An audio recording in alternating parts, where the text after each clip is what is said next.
Paimon and the Traveler. I've been waiting for you. Whoa, looks like Jean wasn't the only one waiting for us. Klee and Kaya are here too. Oh, it's Paimon and Mr. Honorary Knight. It's been so long. Ah, look who it is. You've caught me completely off guard this time. But then again, it's always a pleasant surprise when you two show up. Guess we were so excited to see Jean again that we forgot to knock. I hope we didn't startle anyone. Wait a sec. You weren't talking about anything that we're not supposed to hear, were you? Showing your guide the way? Yeah, right. It's been a while since we last met, but I can see you two haven't changed one bit. Don't worry, we weren't discussing anything confidential. In fact, we were just talking about you. Maybe we should let the star of the story explain it in their own words. Yeah! Let me tell it! Let me tell it! A few days ago, I was reading Todoko Tales in the solitary confinement room when all of a sudden, whoosh, a letter came flying in through the window. Flying through the window? How does a letter fly? Like a bird does. It was flapping its wings. It could even talk. It said, well, it was a bunch of stuff I didn't understand. You couldn't understand? Then it must have been talking about how to avoid solitary confinement.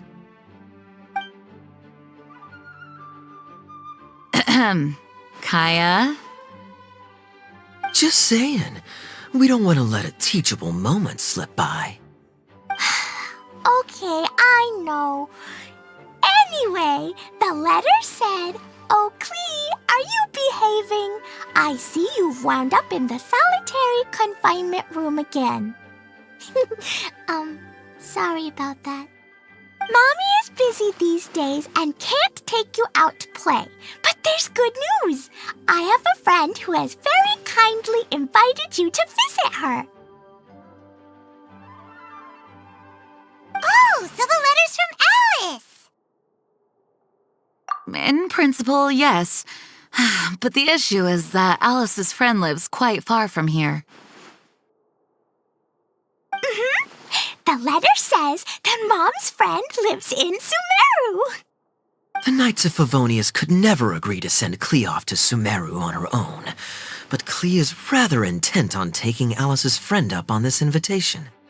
Yeah, I really want to go. You see? So we were wondering, who can we send with her on the journey? Preferably someone who's a reliable hero and with a history of saving Mondstadt. Oh, so that's why you wanted to see us. I do apologize, but Klee gets along with you so well. We couldn't think of a more suitable choice. Sure, we can do that, no problem, right? Can you really, Mr. Honorary Knight? Yay!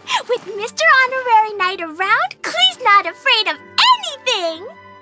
See, I told you that he'd agree. In that case, we'll leave Klee in the trusty hands of the Traveler. And you too, Kaya. You should join them. I noticed you quietly completed that backlog of paperwork we had. You deserve the chance to unwind a little. Oh, so you noticed. Well then, I suppose I have no reason to refuse. Great! Things will go even more smoothly with Kaya around. Still, Sumeru is pretty far. It's gonna be a long journey. Don't worry. Mom's letter had a magic invite inside. Mom says we just have to all shout out where we want to go at the same time. And poof! We'll be there in the blink of an eye. Wow! Well, that'll definitely make things easier. It only works 3 times, though, so we should only use it when we really need to. 3's plenty. money. One for the way there, one for the way back, and one extra, just for good measure. Sounds very mysterious. I still think we should use it sparingly. After all, we don't know the exact location of where we'll be headed or what dangers we may encounter on the way. Here's what I suggest. Traveler, you're well connected. I'm sure you must have friends who are familiar with Sumeru. I say we start by teleporting to one of them. It'll give us a chance to test out the magic invite and also find ourselves a local guide. That kinda makes sense. And since it has 3 uses, there's no point letting one of them go to waste. Couldn't have put it better myself, Paimon. So, do you have a particular contact in mind? Well, we need someone who's familiar with Sumeru and can be our guide, so sounds like we need a forest ranger. And everyone knows that the best place to go looking for a forest ranger is a little place called...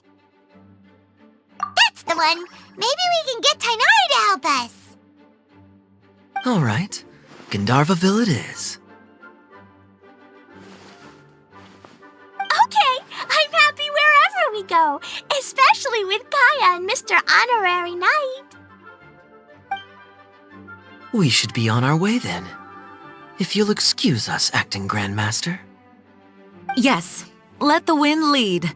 I wish you a safe journey. And Klee... I know. I'll be careful, I promise. Great!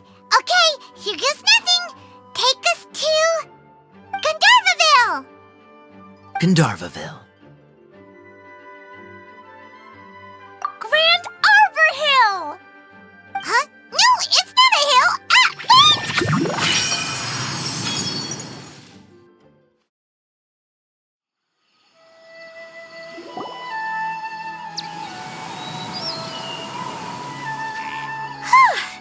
We made it. Paimon was sure we were about to end up someplace super weird.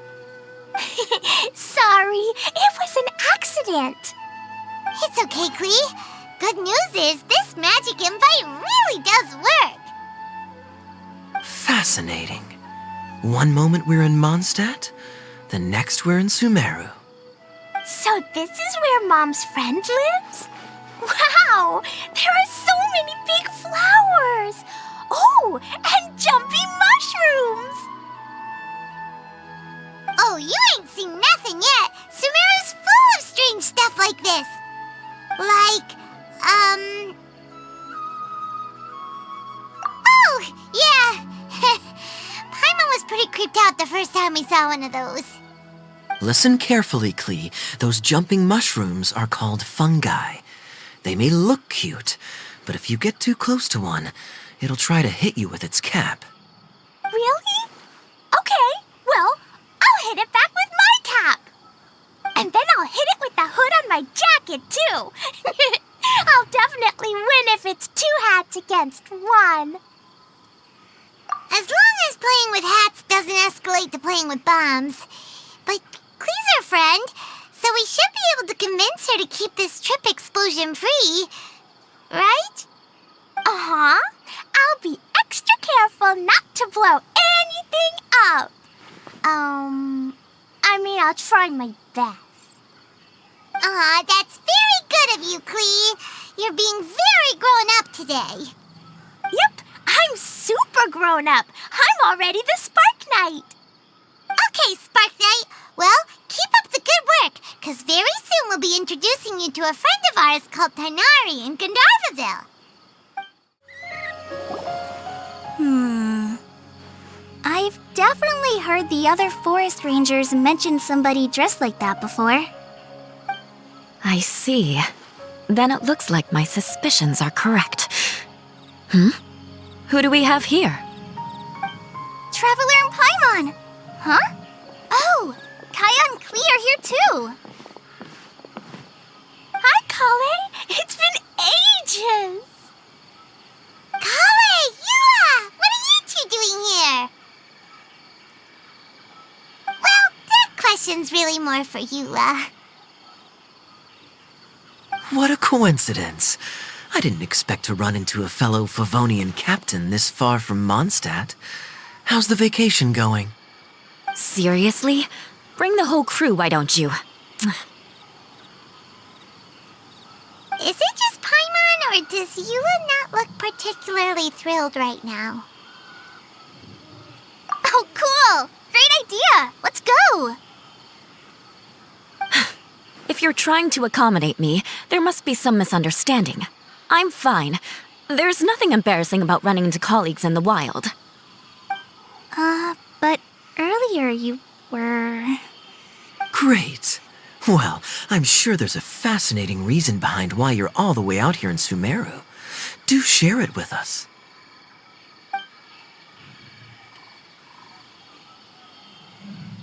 If you must know, it's a little complicated.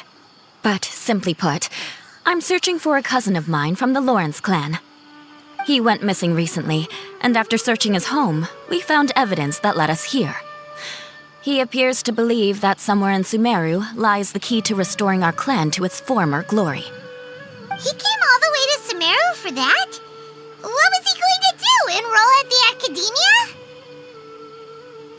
I doubt he came here to learn. He's much too old to start getting a basic education now, and from what I know of him, I doubt he has any interest in intellectual pursuits. All he cares about is restoring his clan's honor. Nothing wrong with that idea in principle, but I'm not certain how fanatical he is about it.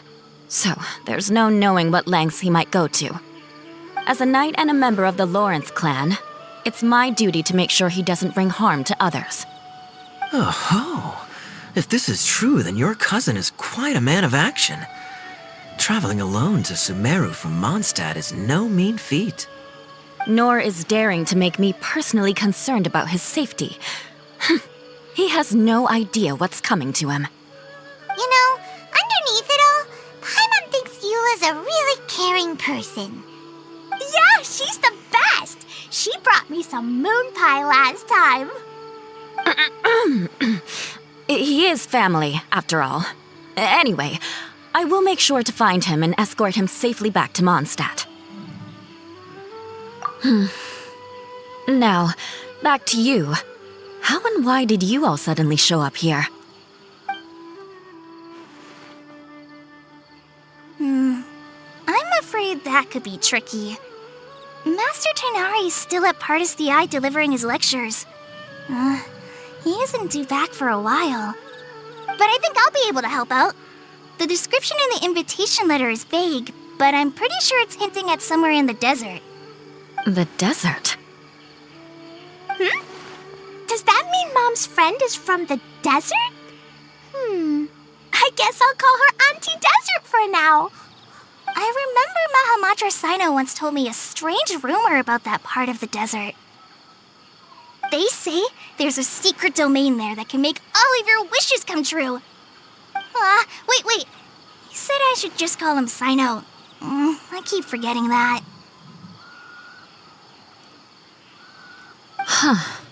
A domain that makes people's wishes come true. Wow. So is it true? Does it really exist? I probably would have believed it a few years ago. But now that I'm a little older and wiser, I think it makes sense to be more skeptical about things like this. This explains a lot. The domain could well be a myth, but he probably figured he had nothing to lose. If you intend to search for this place, then please allow me to join you. My cousin has quite a collection of books about Sumeru desert mythology on his shelves. I highly suspect that he, too, is looking for that domain. Can I come too? I think you might need me there. You'll definitely need a local guide while you're in Sumeru. And I think I have what it takes to be that person. Plus, it's a forest ranger's duty to bravely lend a helping hand to others in need. We have every confidence in your abilities, Kale. Our party grows bigger and stronger still. What say you to this, Captain Klee? I think it's super cool! I read in a storybook that on your own you can only have a drop of happiness, but in a group you have a whole ocean. So I'm sure Mom's friend will be super happy if I show up to visit and bring a whole bunch of friends with me. That's the spirit. In that case, let's get the magic invite to take us there.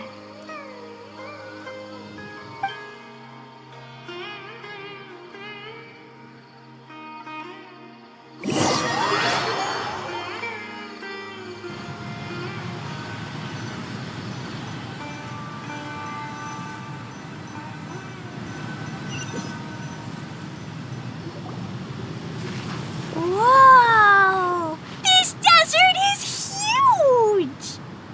Wow, what an incredible sight. Yes, the scenery is quite magnificent.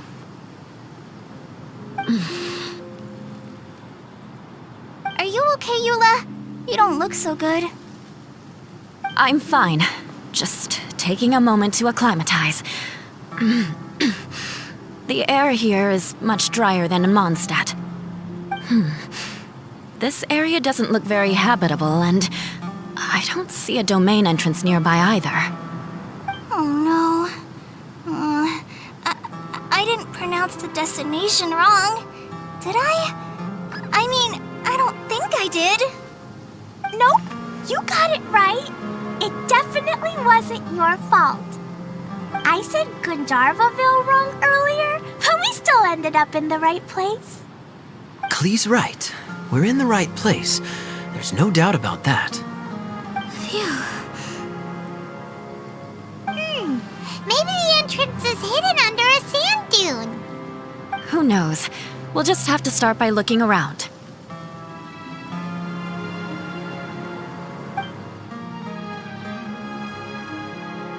Oh, Paimon's so tired and so thirsty. We should have found something by now. Unless there's a problem with the magic invite. Huh? How could that happen? Uh-oh. Did I break it by accident? But I didn't do anything. Todoko will back me up. I'm innocent. It's definitely not your fault, Klee. See? Not even a wrinkle on it. Does Mr. Honorary Knight have an idea? Ah, Paimon knows where you're going with this. Interesting approach. Assuming we're right about this magic invite. That is to say, if it was sent from within the domain, the invite likely has some sort of connection to it. Oh, I get it now.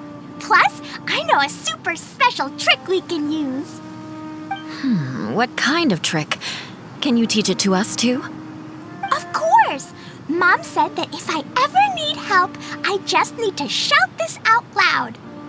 Magic invite, Klee needs your aid. Do something now so Klee's not afraid. Look, something flew over.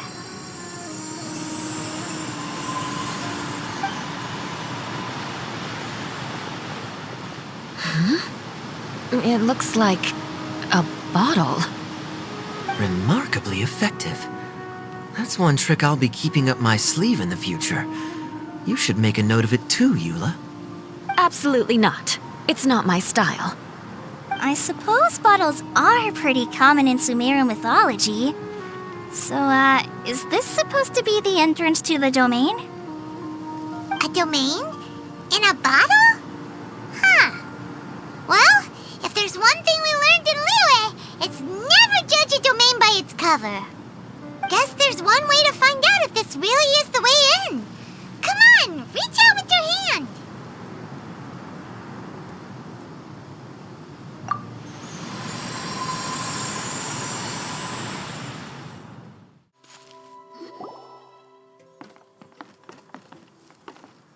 Look!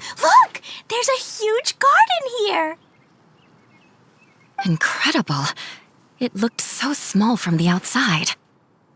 Everyone, I suggest that we stop here for a moment. We should take stock of our surroundings before deciding on our next course of action. Since we're in a bottle, has anyone heard the story of the magic bottle? Oh, you mean the one about King Deshret and the genie in a bottle? I've read it before. but I struggled with some of the vocabulary. What's the story about, Kaya? Mom told me a story once about a group of adventurers who went to Bottle Land. But I don't think there was a magic bottle in that one. Don't worry, Klee. I can tell you all about the story of the magic bottle. But if you keep running off on your own, you'll miss all the good parts. Oh, okay. I got it. I'll stay with the group from now on.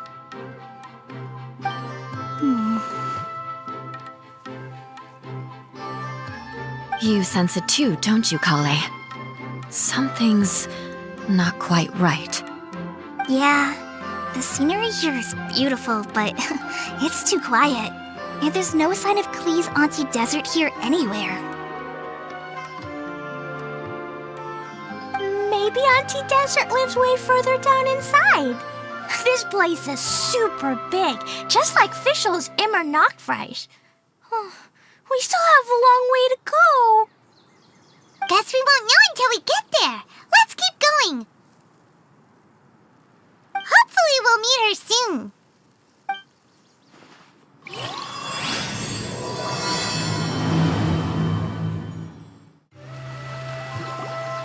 Wow, it's a big ball of water. I wonder what it feels like. Can I touch it?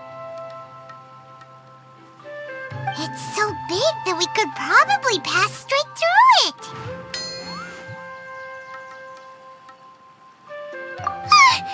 That's so scary! Stop giving Paimon the heebie-jeebies! Let's not touch it for now. We still don't know enough about our environment. But we can't just do nothing at all, because then nothing at all will happen. I have a feeling that this could be the core that sustains this entire bottle domain. In which case, the moment we touch it, this place will instantly revert to its original size, with all of us still inside. Yikes! Okay. Paimon won't touch it. Jeez. Kaya, are we really gonna get squished inside a bottle? Of course not, Klee. I'm sure the real core of this domain is hidden away in a very safe place. Somewhere like... over there, for example. I was so nervous that I didn't notice that big wheel at all. Wait, who goes there?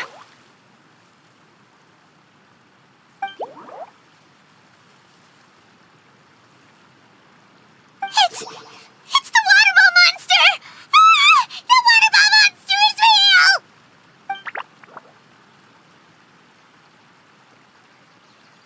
It doesn't seem hostile. In fact, don't you think it looks happy to see us? Really? You sure it's not gonna gobble up Paimon whole?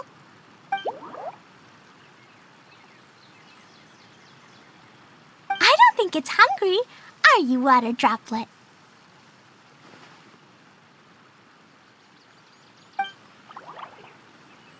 Oh dear. I don't know about anyone else, but I'm not understanding a word of this.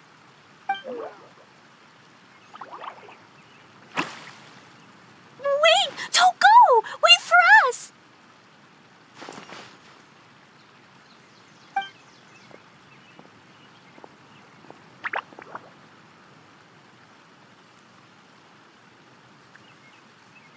Why'd it stop? Maybe it can understand us after all. Oh, I get it now. It's leading the way for us, just like the cats in Mondstadt. Like the cats? How so? When you're walking around in Mondstadt City, sometimes a cat will show up on the side of the road. It'll walk ahead of you for a while, and if you're curious enough to follow it, you'll soon find yourself in front of a fine establishment called... Exactly. So let's see where this water droplet takes us. It could be interesting.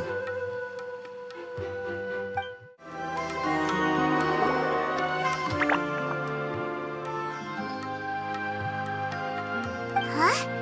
Another stray over there? This kind of looks like that ball of water we saw earlier. Did the water droplet bring us here because it wants our help with something?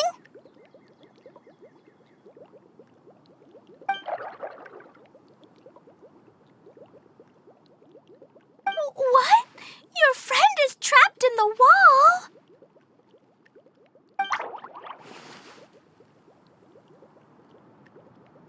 Don't be sad, Water Droplet. We're here now. We'll save your friend. You bet. But how are we gonna save them? Do we have to break down this wall somehow?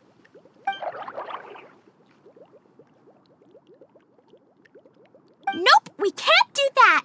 No breaking the wall. Do we need to find a key of some sort then?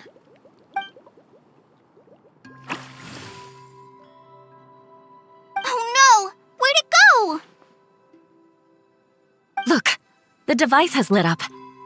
And it's projecting images onto the wall. A two-dimensional space with objects of the same composition as the device nested inside. Yep, what Kaya said, and that's where its friend is. But how exactly do we enter the image on the wall? Maybe we just copy what the water droplet did? But what does that mean? Hold on, I think Klee's onto something. Since the water droplet appears to be the key that activated the mechanism, we may be able to follow it inside simply by touching the device. The principle is no different than how we entered this bottle domain. Fair enough. Okay, deep breath, then head in. Whoa! You really entered the... Wow, another water droplet just came out from the wall!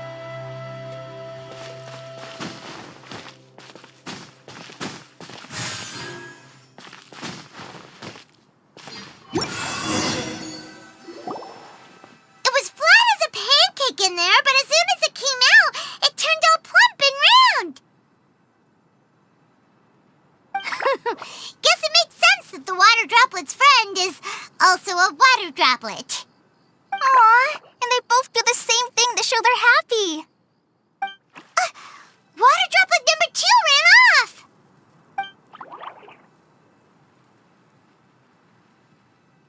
It's saying thank you, Mr. Honorary Knight. That was a huge help. Traveler, how do you feel after entering that two-dimensional space? Any physical side effects? Quit while you're behind. You're clearly fine. Well, I'm just glad that you're okay. Good thing you is here to look out for everyone. Can't say the same for you, though, Kaya. You were pretty quick to send the traveler inside. Hey now, I only suggested that because I was confident that the traveler would be fine. Water droplet, is there anyone else here besides you and your friend?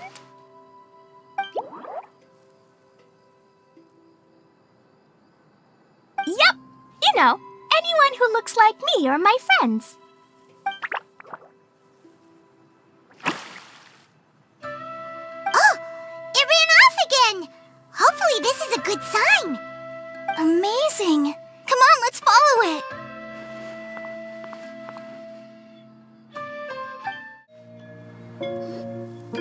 Itia, the situation is now critical. Our window of opportunity to fix this is rapidly closing. I'm sure you've noticed just how much things have deteriorated in recent days. But even so... This is your home. Are you really going to let everything fall to pieces? Well, I live here, but it doesn't actually belong to me. Huh? Paimon knows that voice. Anyone else who comes into this domain in the future will take one look at the ruins before them and conclude that this place was abandoned years ago. But just imagine how different things could be if you maintain this domain in perfect condition. Whoever sets foot inside would witness a magical wonderland. How miraculous it would feel to them to find such unimaginable beauty in the middle of a lifeless desert. Oh, you're right, General. Truly, but... Act now while you still can. You have to stand up to this and break free from your despair. The most important thing is to have no regrets in the end. Well, no one chooses to have regrets, do they? But I take your point. I'll try my best to stop running away. But the question remains of where to begin.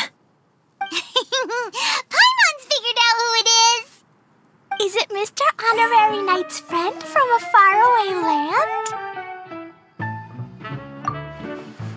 A divine priestess? What's that? Is it a kind of mage?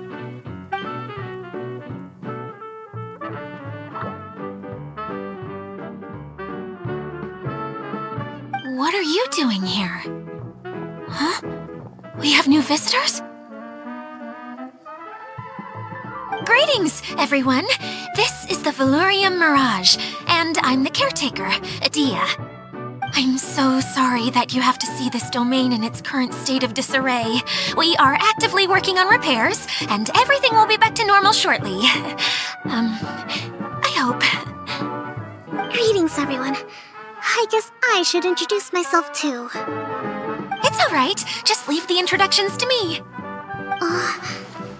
I kinda wanted to say hello in my own way. But no harm done. I guess I'll let her do the honors. This lady is a visitor to the domain, just like yourselves. She is a formidable military general. Have any of you heard of Inasuma's Onmyo Chamber? What chamber? Onmyo Chamber. It's an elite training academy for gifted students of Onmyodo. Practitioners are divided into 4 classes, A through D, and assigned the power of Shikigami based on their mastery of the art. Wait. This lady famously led the Class D underdogs to victory against the Class A favorites in the final mock campaign before graduation. An astonishing feat that few in the history of the Academy have ever achieved. Hence, formidable general is no exaggeration. Isn't that right, General? What's wrong?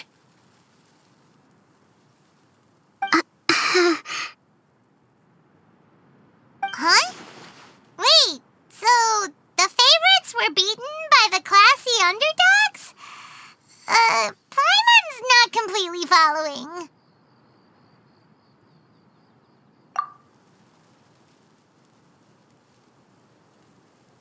That doesn't sound like the divine priestess Mr. Honorary Knight was talking about.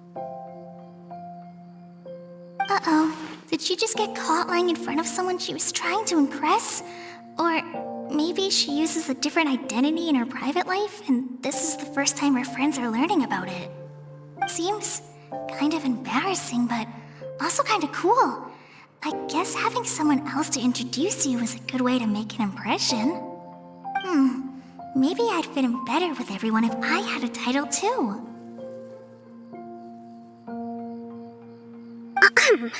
Some people call me a general, but it's just their way of showing respect.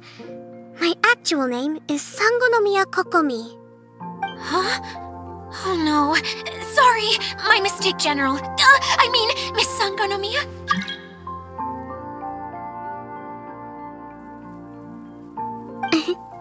Call me whatever you like, Itia. The only important thing about names is knowing who's who. Oh, I get it now. It's like that story that Mom told me that time.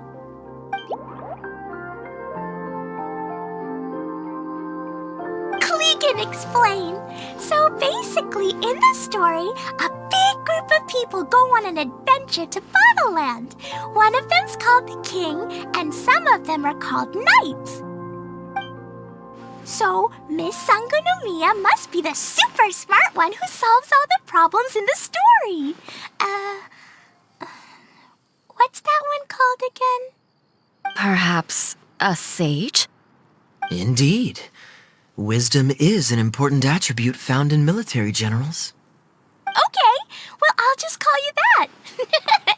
Miss General it is. Fine by me. Sounds really cute, coming from you. At least, cuter than my pen name, that's for sure. Well then, how should I address the rest of you?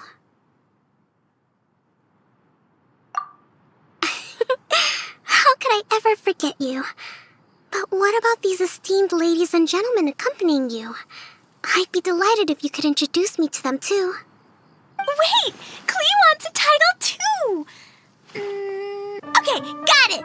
Klee wants to be a mage! The kind that flies around everywhere! Da-da-da! Whoosh! Kaya can be the Master Thief. Mr. Honorary Knight can be, the Knight. And Paimon will be the Fairy who follows the Knight everywhere. Master Thief, huh? I did like playing pirates as a child, so I suppose this is an apt role for me. And I must admit, the master part is a nice touch. Hold on a second. Are you saying the position of knight is now filled? Eula can be the sword master who can cut through anything and also gets to wear a super sparkly cape. That's more like it. And Kale can be, the healer.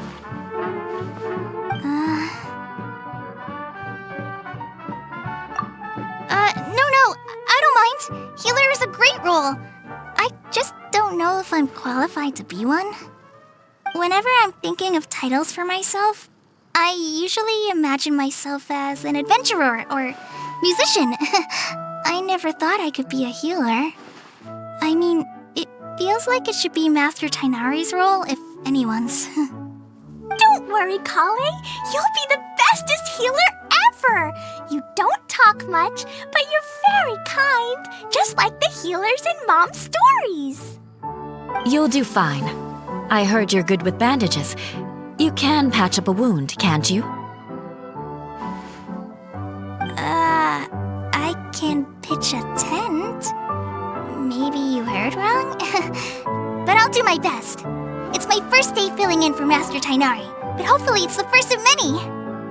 This is a great idea. Once a new visitor arrives, they can assume a new identity, then add in some role-playing. Oh, we can't leave you out, Miss Adia. There are lots of characters in Mom's stories, but you don't remind me of any of them. That's perfectly okay. I already have a role here anyway, remember? I'm the caretaker. I got it!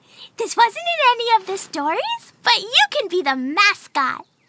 Mascot? Klee, maybe you could think up an even better role for Miss Adia. A mascot, you say? Isn't that a character that doesn't have to actually do anything and sits around letting everyone else do all the important work? Incredible. You've seen right through me. Sounds like the idea of being lazy is pretty exciting to her. The mascot serves to maintain troop morale, Adia. Don't underestimate your role. Ah, all right. I'll be the mascot then.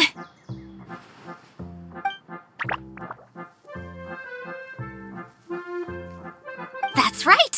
Thank you for bringing these new friends here safely. You can go off and play now. Thanks, Water Droplet. See ya!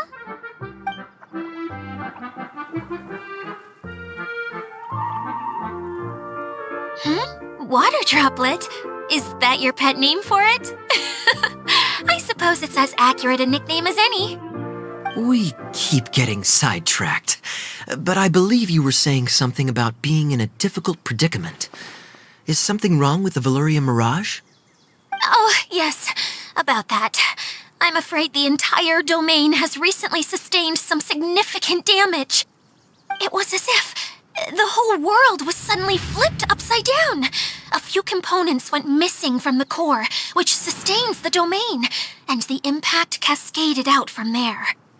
Needless to say, many things in the Valyria Mirage have now stopped working. Just days after I agreed to let my friend's daughter come and visit too, When she gets here and sees the state this place is in... Oh, so you're Mom's friend? Hi, Auntie Desert. I'm Klee. Here, I brought the magic invite, see? Huh? Wait, so you're... Look how dilated her pupils are. She must be very surprised. Yeah, and not in a good way. Mom's the one who sent me here. She's the strongest mage ever. She said that her friend lives in the desert. You live in the desert, so that must be you. Right, Auntie Desert? Ah, I see. So being a mage runs in the family. You're Alice's daughter? Oh, I just want the ground to swallow me up right now. Wait, that's it.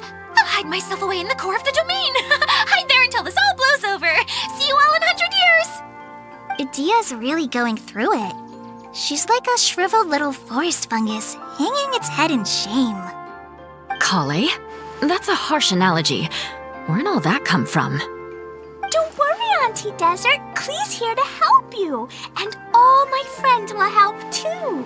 Just take a deep breath, and then another deep breath, and all your worries will fly away. Yeah, don't you worry. Sir Fix-a-Lot over here has a good track record with this kind of thing. Well, I'm useless, but it looks like that won't matter with all you capable people around. Fantastic. Don't put yourself down, Idia. You're great too. Thanks for your encouragement. Anyway, for the time being, please talk amongst yourselves. That'll give me some time to think things through and maybe make a start on, delegating. Hey, Idia, you got an update for us? We've all caught up with each other. Very well. Then please allow me, Idia, your mascot, to explain exactly what's happened here.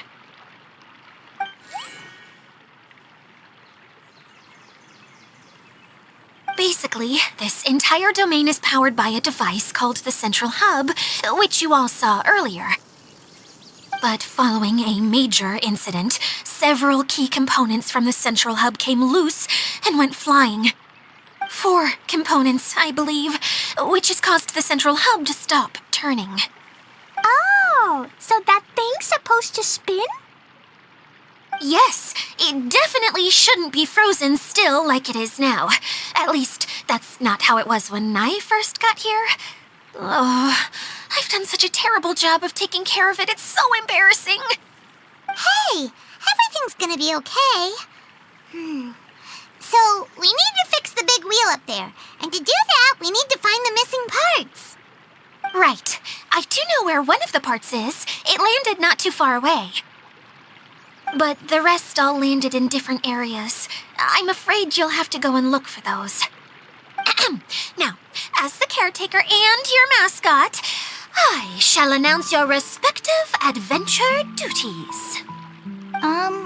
You can just be yourself if you want. No need to force the whole role-playing thing. Oh, I see. Okay, so I was thinking that maybe Swordmaster Eula and Healer Kale could investigate the northern zone, if that's okay? Fine by me. I was going to be looking for my cousin there anyway. I'll be your backup, Eula. I know you usually team up with Amber, so I'll try my best to fill her shoes. Oh? Well, this'll be fun. Let's see if a forest ranger can outperform an outrider. Master Thief Kaya and Mage Klee, if you could earmark some time in your busy schedules to search the West Zone. Earmark? What does that mean? It just means we mustn't forget to do it. Don't worry. We can handle that. Finally, we have our General, Miss Sangonomiya, and our Knight, the Traveler. If there's no objections, please come with me to retrieve the first component.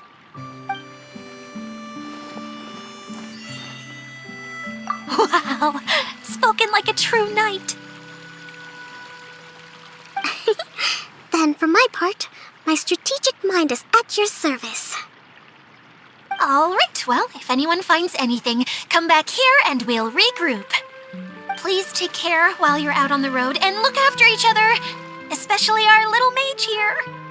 You got it. I'll take extra special care of Kaya. I'll be on my best behavior. Okay, we'll leave it there for now. You two, please follow me.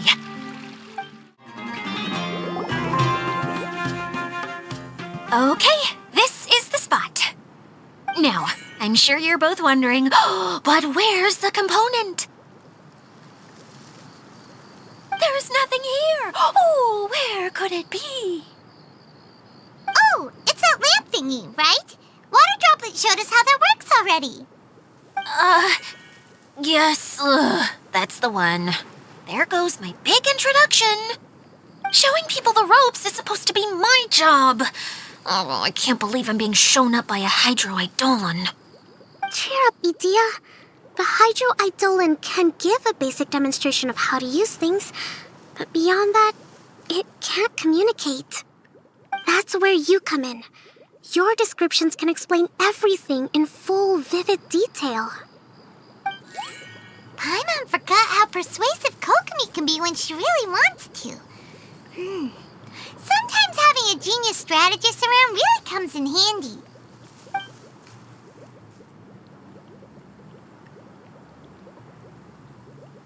Oh, well, if you put it that way. Well then, just pretend like you've never seen it before, and I'll tell you all about it. This is called the streaming projector. Everything here in the Valurium Mirage was made using this device. All you need to do is place an item in the projector, and you can construct a corresponding item based on the shape of the original and your imagination. At least, I think that's what it used to do. With the domain in its current state, only its most basic functions are still operable. Okay, not quite that basic. At the moment, it's only able to show two-dimensional objects. I call them preprints. Think of it like a sort of draft or blueprint or something. So you're saying the component fell into the preprints? Yes, exactly. I'll leave you to go in and physically retrieve it. While I'll be out here rooting for you by doing a motivational dance. Really? No, sorry. I feel like I have two left feet when I try to dance. I guess I'll just find a place nearby to sit and wait patiently for you. Hey, come on! Cheer up! We'll handle everything from here!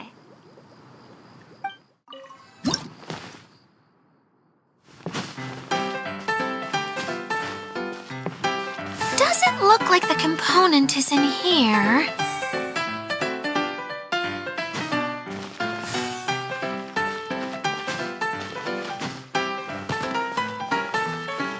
Yes, that's the one! Now you just need to bring it back out.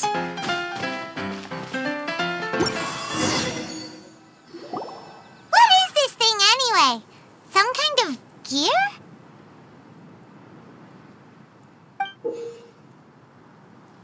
And why is it so small? It doesn't look like it belongs in that huge wheel. It's hard to explain, but I assure you that it's definitely one of the components. So that leaves 3 more components missing. Every journey begins with a first step. I think we're off to a good start, and things should keep going smoothly from here. You really think so? I suppose you're right. She did manage to defeat Class A at the Onmyo Chamber, after all. You don't need to keep bringing that up. Anyway, thank you for all your help. I'll take this and start trying to repair the central hub. You two may as well head back to town. Oh, why am I so clumsy? Once again, I was no help at all. The least I can do is try and handle the actual repairs.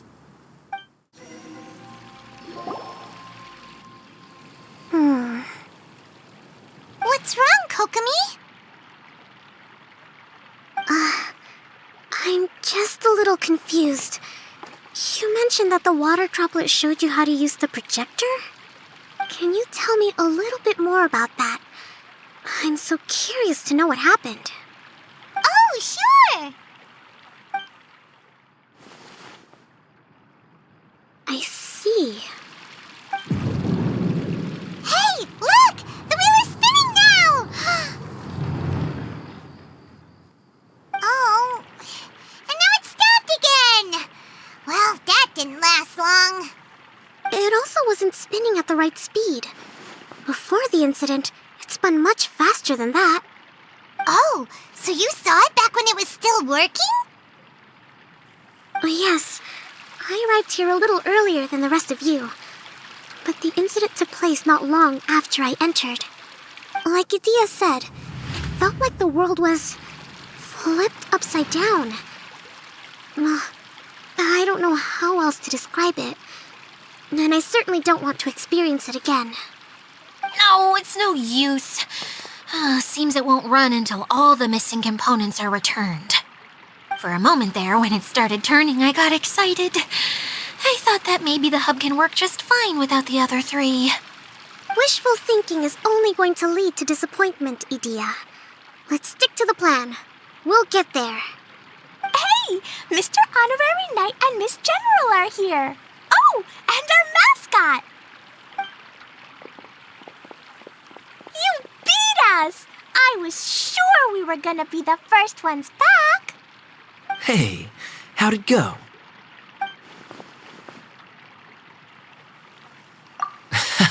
Impressive. I doubt you'd find many other knights of such caliber even among the Knights of Favonius.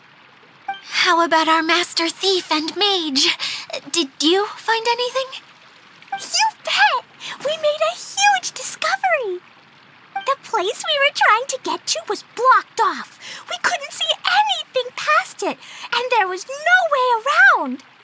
But then, just now, a huge canyon appeared out of nowhere, so we hurried back here.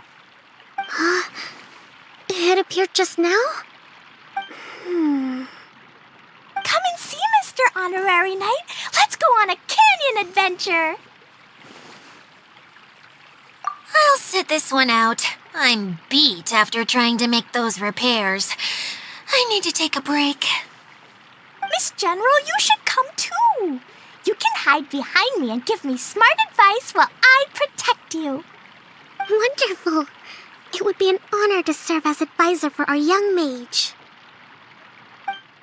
Let's go!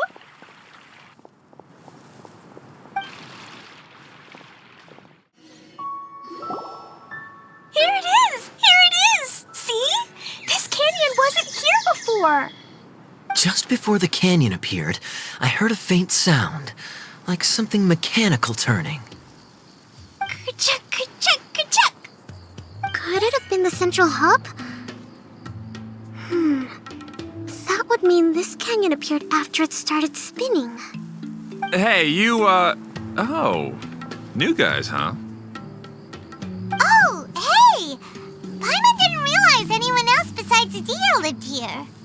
You actually saw her? She's barely shown her face since everything started falling apart here. Excuse me for asking, but who are you?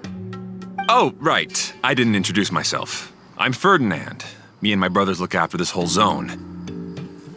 Well, we used to, until this whole domain was, like, flipped upside down, or whatever. The method we were using to make the carts and tracks stopped working after that. Idia is working on repairing the domain. We were just with her before coming here. Really? Huh. I assume that she'd be curled up in a fetal position somewhere, hoping all her problems will magically disappear on their own. Good for her. Anyway, I checked all the stations around the whole circuit. They've all conked out. Conked out?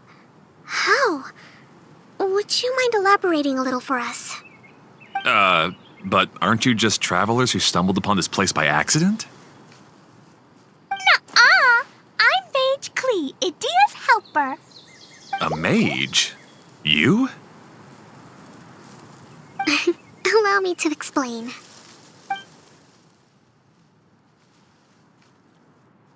Okay, I gotcha. Well, right now the more helpers we got, the better, I guess. Anyway, our first priority is to get the carts here up and running again. Oh? And why is that? The roads here twist and turn so much that the best way to get around is by riding the rail tracks instead. Let me show you. This is what we used to make them. Did Dia bring you up to speed on these things? Yep. Basically, we need something that we can put inside that'll make a cart for us. Like what? Can it be anything as long as it looks like a cart? Yeah, you could put it that way. But one other thing is that it has to be compatible with the tracks. So, something like a sedan chair, maybe?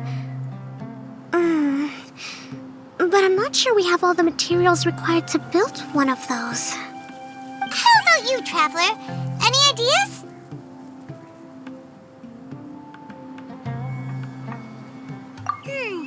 That would solve the issue of materials. Wood's no good. A rickety wooden cart would be too dangerous. Really? Hey everyone, come and see what Klee made. Ta-da! Look! I made a cart! Wow! Amazing work, Klee! Whoa! It fits the track like a glove, too. Plus, it's a heck of a lot cuter than the ones that Dia made. I just wanted to give it a try. Then suddenly, boom! There it was!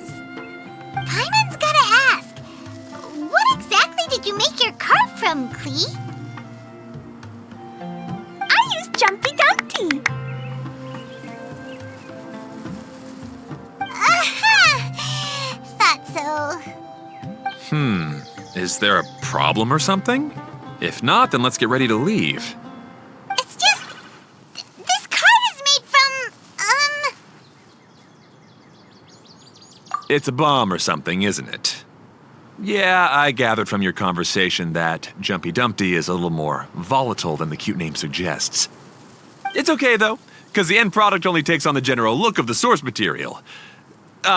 So to be more specific, while different materials have different properties, most of them aren't transferred to... It's okay! No need to delve into the theoretical stuff.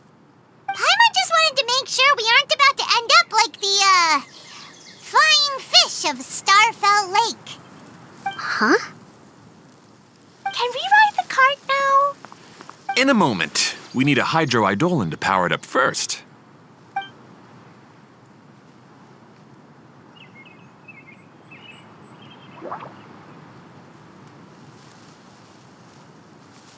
Okay, she's ready to roll. Hop in.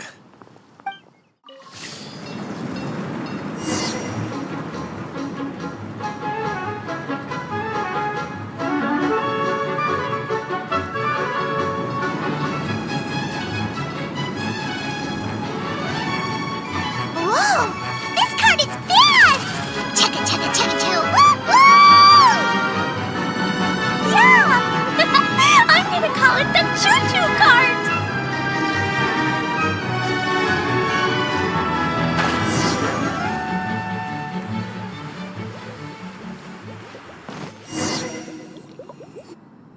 The track is damaged up ahead. We need to make some repairs before we can go any further. Yep, looks like it's all reverted to a preprint state here. Do you know why that happened? Everything in this domain starts as a preprint and only takes shape after being illuminated by the streaming projector. But the hydroidolin that forms the tracks here has been trapped in the print. So someone needs to go into the preprint and rescue the hydroidolin, right? But the projector here is sealed off by a giant bubble! That's the hydroidolin's way of protecting the device from damage. If the streaming projector broke, then we'd be seriously stuck. Aha! So for step 1, we need Water Droplet to help!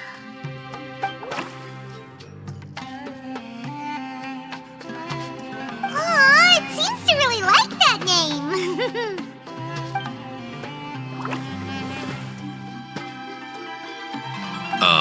Any volunteers for step 2? Leave that to us! We know what to do!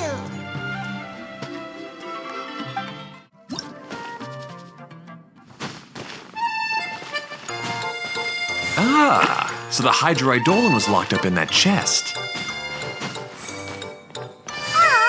it's completely empty! Yay! We saved 2 water droplets now.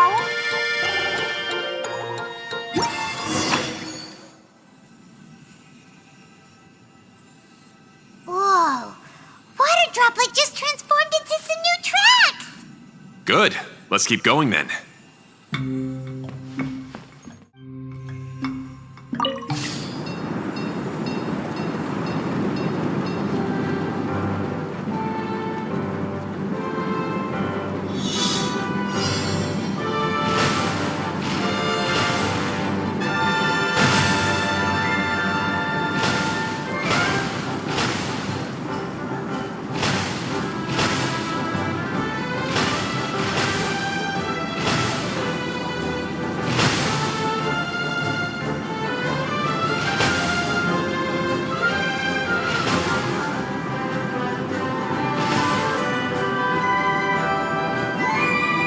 Hey, Ferdinand! You mentioned that you managed this place together with your brothers. Did you mean that your brothers are water droplets? No, the hydroidolins are like helpers here. As for my brothers, well... those two. You'll meet them soon enough.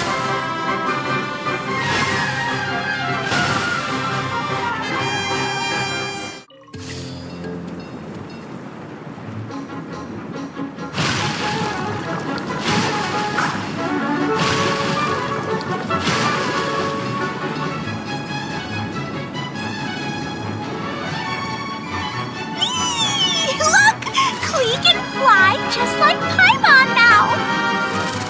This is way more exciting than how Paimon usually flies!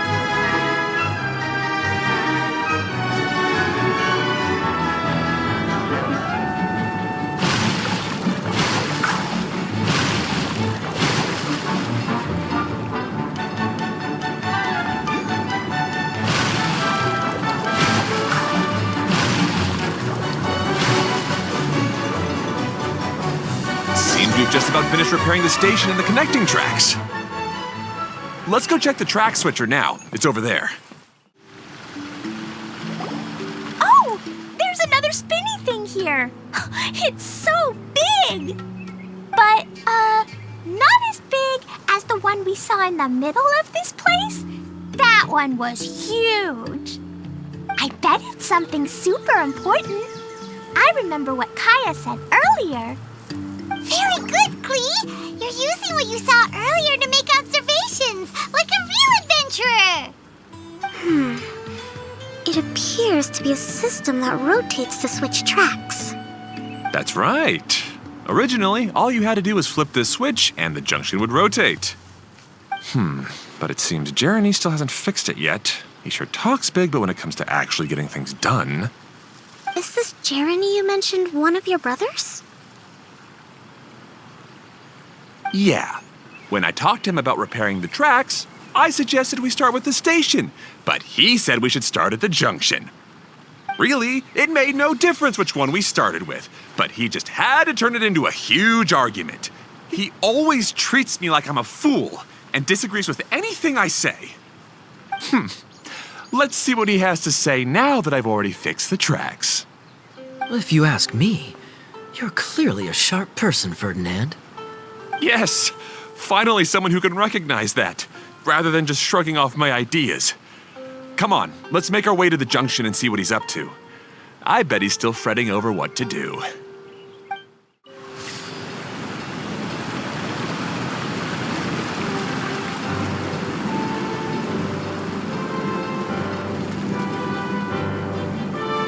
Sometimes I can't help but get angry just thinking of Jeremy.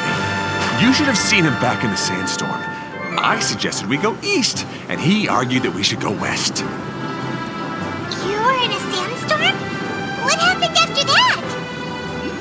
We separated and each went our own way. Lucky for us, we stumbled across this domain. Otherwise, I'm sure we would have been buried in the sand.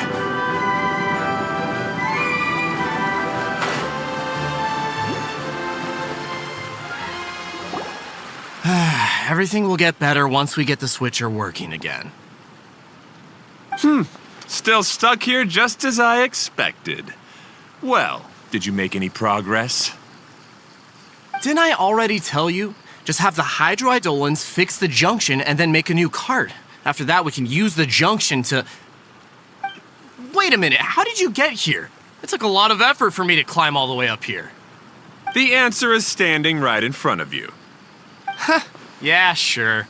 Those travelers must have helped you. You never get anything done on your own. You always get someone else's help and then try to take the credit for yourself. You're one to talk. What have you managed to accomplish, huh? You were here just moping around all day. Whoa. They started arguing the moment they saw each other. But aren't they supposed to be brothers? Me? His brother? Hardly. All right, Jeremy. That's enough. Fine. I'd rather be focusing my efforts on fixing the track switch rather than arguing anyway. You should calm down too, Ferdinand.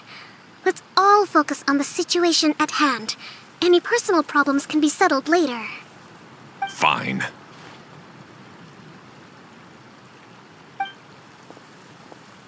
I'm sorry you had to see that. My name's Jeremy. I'm one of the people responsible for taking care of this area. I assume you're the ones who helped repair the tracks. Thank you very much. It means a lot. No need to thank us. We're just trying to help Edea restore the domain.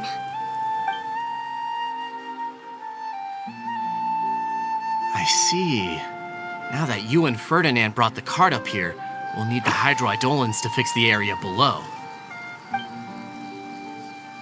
Them again, huh? Seems the hydroidolins are really important around this place. Yes, of course. Not only do they keep the junction turning, they operate practically everything else in the domain too.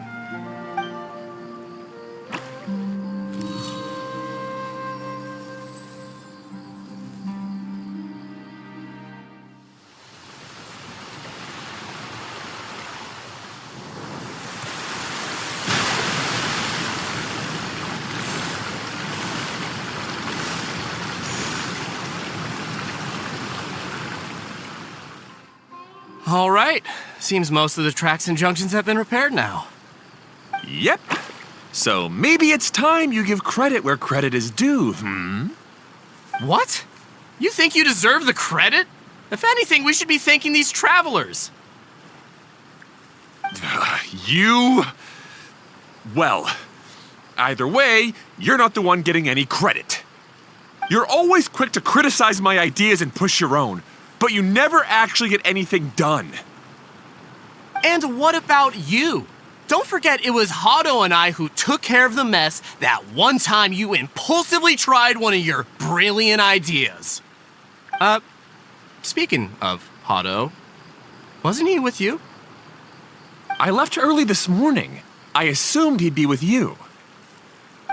Seriously? Couldn't you have at least looked to see where he was before you left?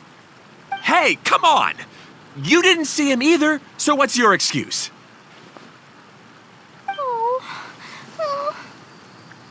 Klee?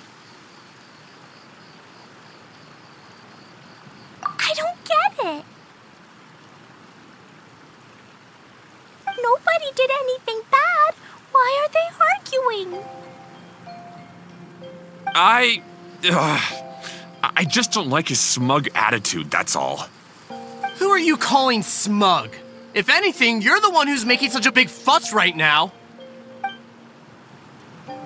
All right, I think we've heard enough from you two. If you insist on bickering, then I'd suggest you go somewhere else. Otherwise, I'll just cool you two off myself.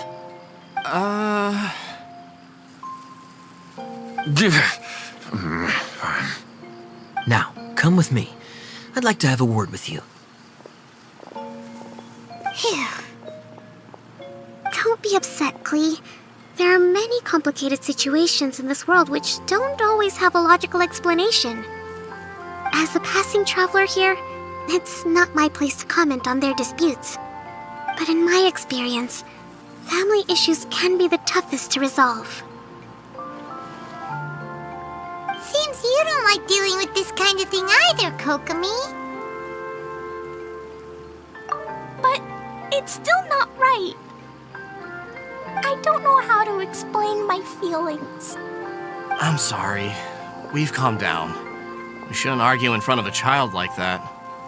We're sorry, Klee. It's okay. Back to the topic at hand. Weren't you about to go look for your brother Hado? Ah, right. Our best guess is he's somewhere around the torrential twister. We would have to use the junction to send the cart to another area. Sorry to trouble you again, but would you help us find him? Oh, all right.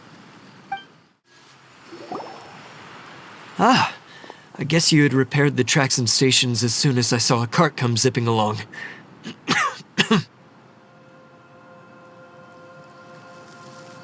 Now that the tracks, station, and carts are all repaired, we're about ready to reopen Torrential Twister. It'll be good to see my design back in action again. You're in no condition to be out running around like this, Hado. Yeah, but these are unusual circumstances. That's true, but you should stop to think things through. Exactly. If there's anything that needs to be done, you can just let Ferdinand and I take care of it. You and Ferdinand? Together? It would be a miracle for you two to do anything together without fighting. Hey, that's between Jeremy and me. No need to add fuel to the fire, okay? I'm not trying to make trouble. I'm just saying. Hey, Ferdinand? Oh, don't worry. We're not arguing, Klee. We're just, discussing some things. Are you and Jeremy worried about Hado? Why don't you just talk to him about it? Kaya's also worried about me sometimes, but he doesn't ever criticize me. You're right, but our relationship is much better than these guys. Well, our situation is a little different. Really? How so? We've been through this kind of thing before. If we didn't warn Hado, then he wouldn't take it seriously and something would eventually happen. As his brothers, we have to help him. But it doesn't look like you're helping. Huh? Maybe Klee doesn't understand everything. But my mommy told me that you help someone to make them feel happy, not to make yourself happy. Hado sure doesn't look very happy. Why don't you ask him what he needs? Klee's right, you know. You three need to open up and talk things through. You are brothers after all.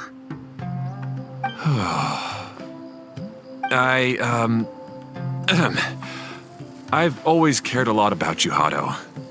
Just like when we were back in the desert. You suddenly passed out and Jeremy and I started arguing. Eventually, all three of us ended up in this domain. I'm just worried that something similar could happen again. If you were to pass out and with nobody around to help you. I know, but this domain is nowhere near as dangerous as the desert. I was thinking that if I could handle these problems myself, then you two wouldn't have to argue about anything. If it weren't for my poor health and lack of energy all the time, then I wouldn't have always been such a burden on you two.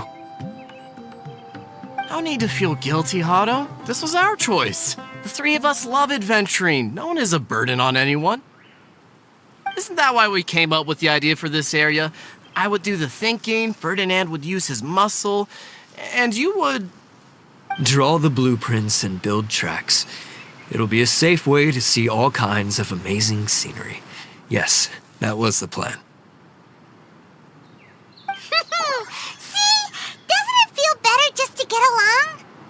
Hey, what are you trying to say? You make it sound like I've only been trying to talk myself up. The choo-choo cart is great, Ferdinand. Really? You know, Clee, having the car zip along the tracks was my idea. Yeah, what an amazing idea. You're so smart. Hey, Clee, do you want to ride even more fun carts? Yay! Let's ride more! Looks like all three of them are trying to win Klee's approval now. Clee hasn't realized it yet, but her innocent, childlike nature is very powerful. It can inspire and even help heal others. Hey, everyone. Please come with me. We need to get the hydroidolin in the cart to help us.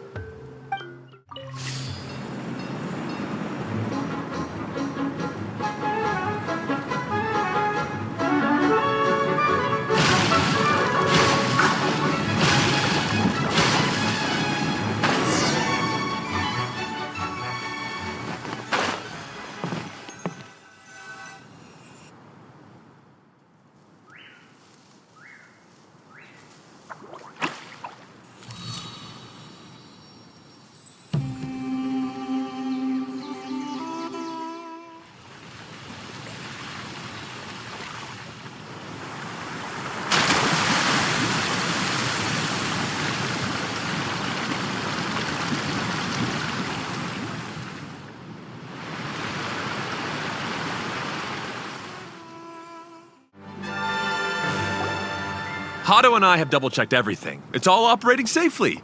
You can go for a ride now. Hold on a sec. Before we say goodbye, I have something I'd like to give you all. It's a rock climbing rope. We used it on our adventures to climb mountains and traverse many places. Huh? But doesn't it mean a lot to you? Are you sure you want to give it to us? Yes, of course. Please take it. Thanks to Clee and everyone else's help, we realized that there's a special bond that keeps us together. Even though it's invisible, it's even more important than rope. We can always hold on to it through tough situations. Huh? I helped? Yes, Clee. You are a big help. Even bigger than that huge thing in the middle of this place? Yes, much bigger. Wow, that's huge! I'm so happy. By the way, have you ever seen anything like the choo-choo cart in the outside world? Nope. Today was the first time I rode anything like it. Is that so? I guess I'm not surprised. Seems you won't find Torrential Twister anywhere else. Be sure to come back and ride the choo-choo carts again while you still have the chance. Yep, I will. That's so much fun! Clee can fly across the sky like a real mage now. Guess that sort of makes sense. Wait, but if being able to fly makes you a mage, what does that make Kaya, since he's here too?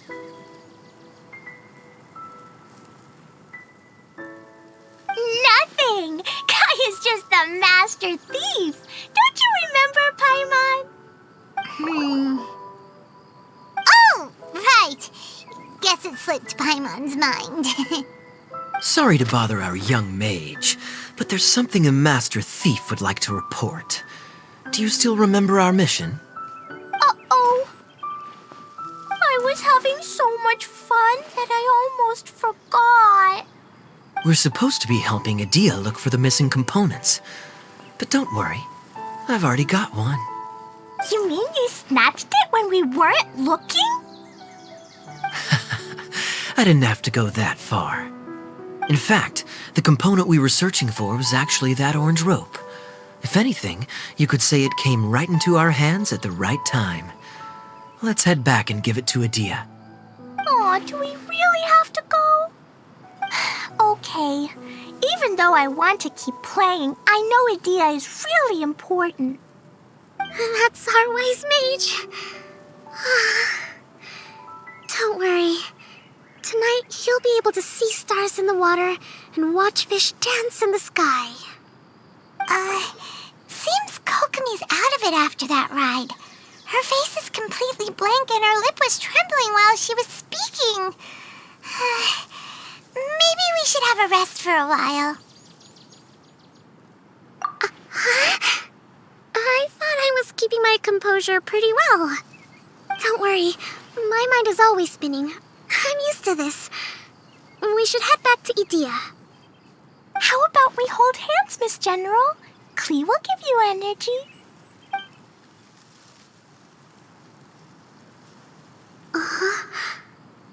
After holding Klee's hand, the stars in the sky and the fish in the water have all disappeared. I must have been seeing things from riding the cart. What are you smiling about, Kokomi? Nothing. Nothing at all. Welcome back! Well, any good news? Oh, don't tell me! You've taken care of all the problems and now I don't have to do anything? Yeah, we even rode the choo-choo cart. Do you want to come ride too? But maybe you'll have to wait till tomorrow. I'm a little tired now. Seems she had a little too much fun and now she's about to crash. I think it's time for a rest. Good idea. I think we could all use some downtime. Thanks for giving me some energy, Klee. Then we'll see you later.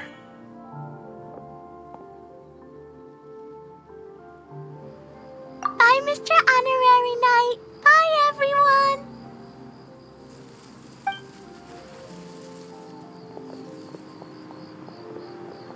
Well, it sounds like our young mage enjoyed herself. I'm so happy that she had a good time. So, back to the missing component. Did you bring it? You bet! Kaya said that the missing component was this orange climbing rope. It just occurred to me that you probably ran into the three brothers while you were in the canyon. If I remember correctly, the two eldest brothers were taking their sickly younger brother on adventures when they ran into a sandstorm and ended up here. They were all arguing with one another when they first arrived, but it wasn't long before they broke down and were huddled together in tears. They sure must have a lot of energy to keep up their bickering and adventuring every day. I'm a little worried about them, yet quite envious of all that energy. You almost sound as if you're reminiscing about old friends, Idea. Yes, I've known them for quite some time after all, but I seldom go to that area. You can hold on to the rope for now, Traveler. I have no use for it until we have the other components. By the way, Eula and Kale have also returned, but I'm afraid they weren't able to make much headway. They mentioned that they would like to head to the jungle north of here, once you have all rested up. Now that I've told you everything, I'll go rest. I'll go and check on the situation in the remaining two areas. Do you need me to accompany you? No, it's all right. You've already accomplished a lot today. You should rest up.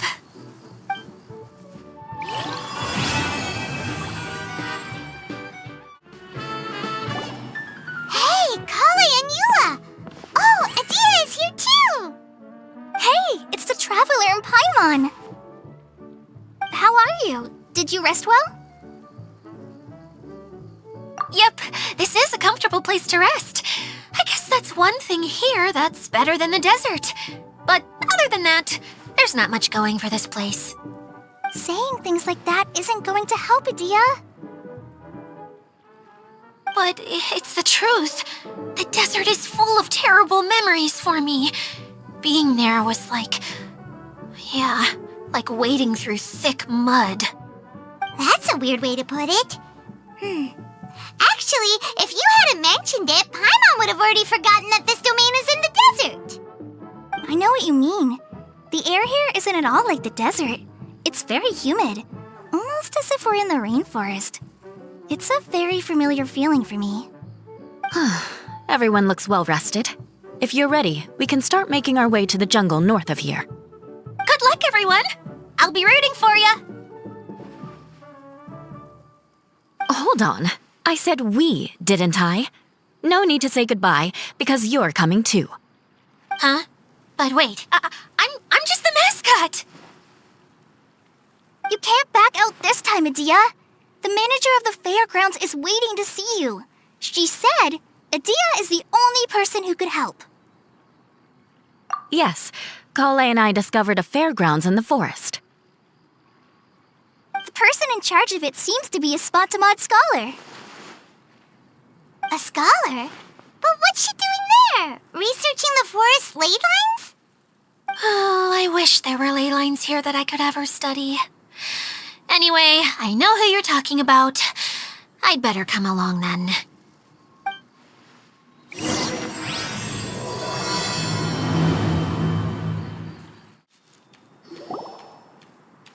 Finally, someone has arrived. Sorry to keep you waiting, Maimuna. We've brought Adia with us. Thank you, Kale.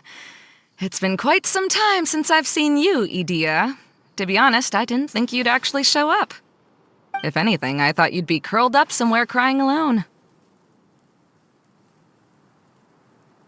Hey, you shouldn't be saying things like that. Doesn't seem to be the first time Paimon's heard someone say that about Adia, though. You want to see me cry? Fine. I'll stop crying right here.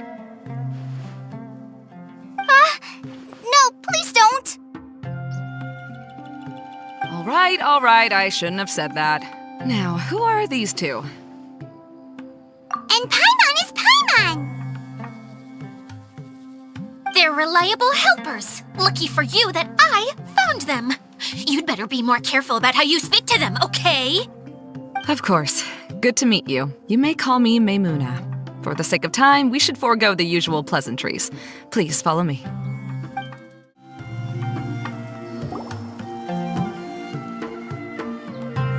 Wow! Look at that huge tent! Amazing, isn't it? I helped make it. What fun would a fairground be without a tent, right? Really? Paimon knew you couldn't be so pathetic. You just act modest all the time to hide your actual abilities. Huh? What is it, Kale? Sorry. I'm not sure if I should tell you. I'm afraid it might dampen the mood. That's not important. Please, just speak your mind. Well, there are lots of vendor booths set up here, but there's no one running them. In fact, there's no one at this fair at all. It looks pretty deserted. The truth is, this used to be an exciting and bustling place. But just a few days ago, something happened, and it seemed like...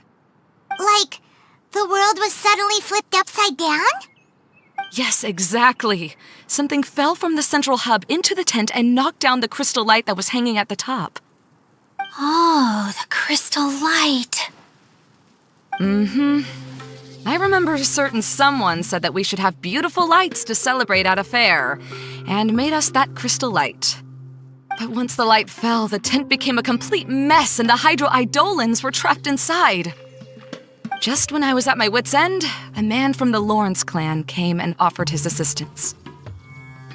Wait, he offered to help you? Yes, and he refused to listen to any of my warnings. He just walked straight into the tent, and then... Yes? And then? Yeah! Don't leave us hanging here! What happened? And that's it. He became trapped inside along with the Hydro-Eidolons. Oh no! We have to do something! We can't just leave him there, Maimuna! I know, but the situation inside might be more difficult than you think. You should mentally prepare yourselves. us talking about it is a waste of time. Since we're already here, let's go and scout out the situation ourselves. All right, this way, please.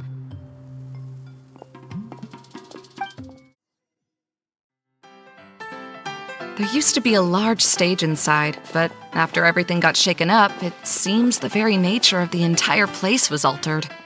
The lamps and crystal light that were hanging above have all fallen down, which makes repairs near impossible. Wait, so you mean it's difficult to move around in there? Yes, mainly because of the lights.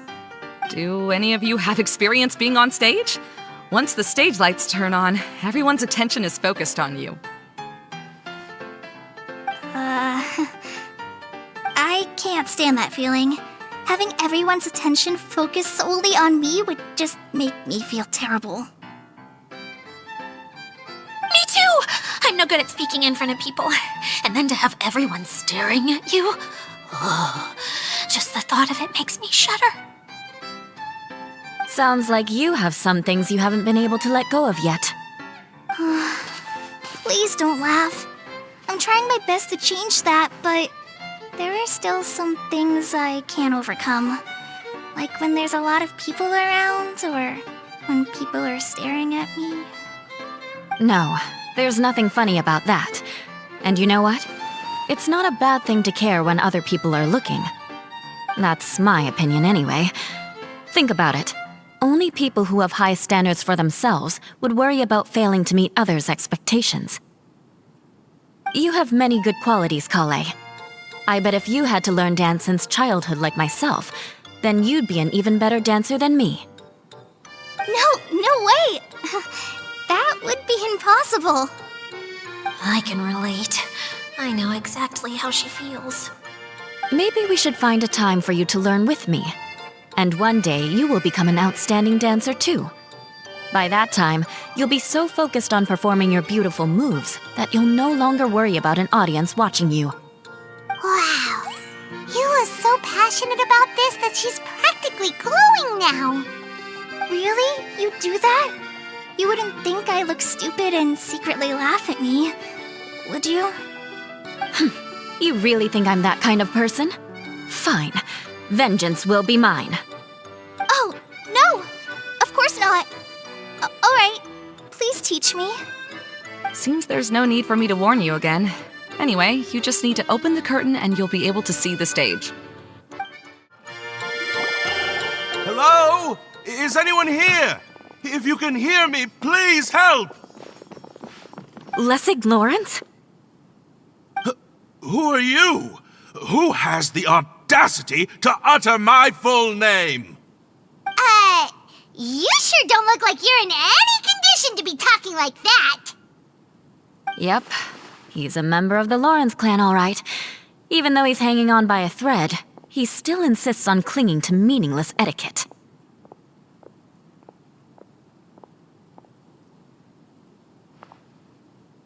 You. What are you doing here? Huh.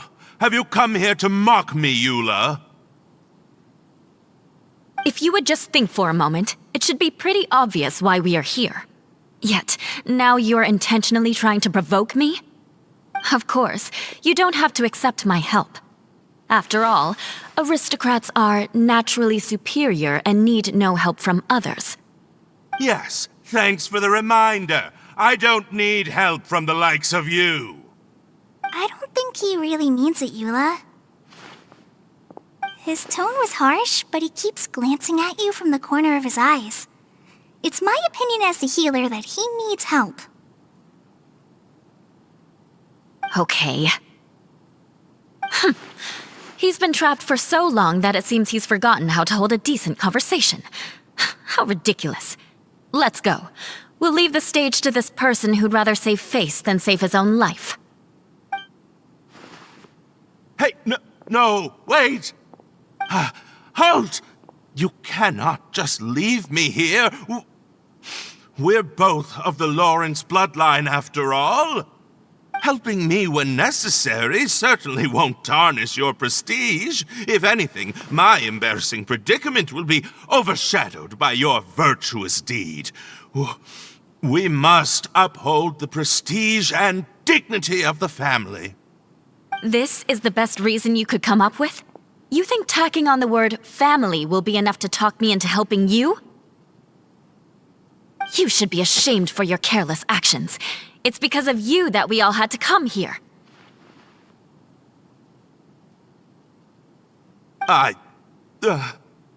Seems everyone in the Lawrence clan is this way. They'll do anything to save face. All right. Looks like it's time for the mascot to step in. Here you go. One for Eula and one for Lessig. What is this? Candy? Thanks. Oh, the smell. It's just like the aroma I smelled coming from the lens. Yes, that's right. Enjoying something sweet always lightens the mood. Oh, thank you, Miss Mascot. I certainly do feel much better now. So he's willing to thank someone else, but not me. Eula has been worrying about you the past few days and asked me several times regarding how to find you. But now that you two have been reunited, I won't have to keep answering her questions anymore. Oh, I'm so happy. Let me clarify one thing. I don't care what happens to him. If you're going to keep saying nonsense like this, then... Eula will never admit that she actually cares about him. Yeah, you're probably right. If you're going to keep saying nonsense like this, then at least give me another piece of candy. Oh, sure.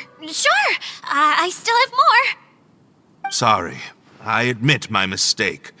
I know I've caused heaps of trouble for all of you.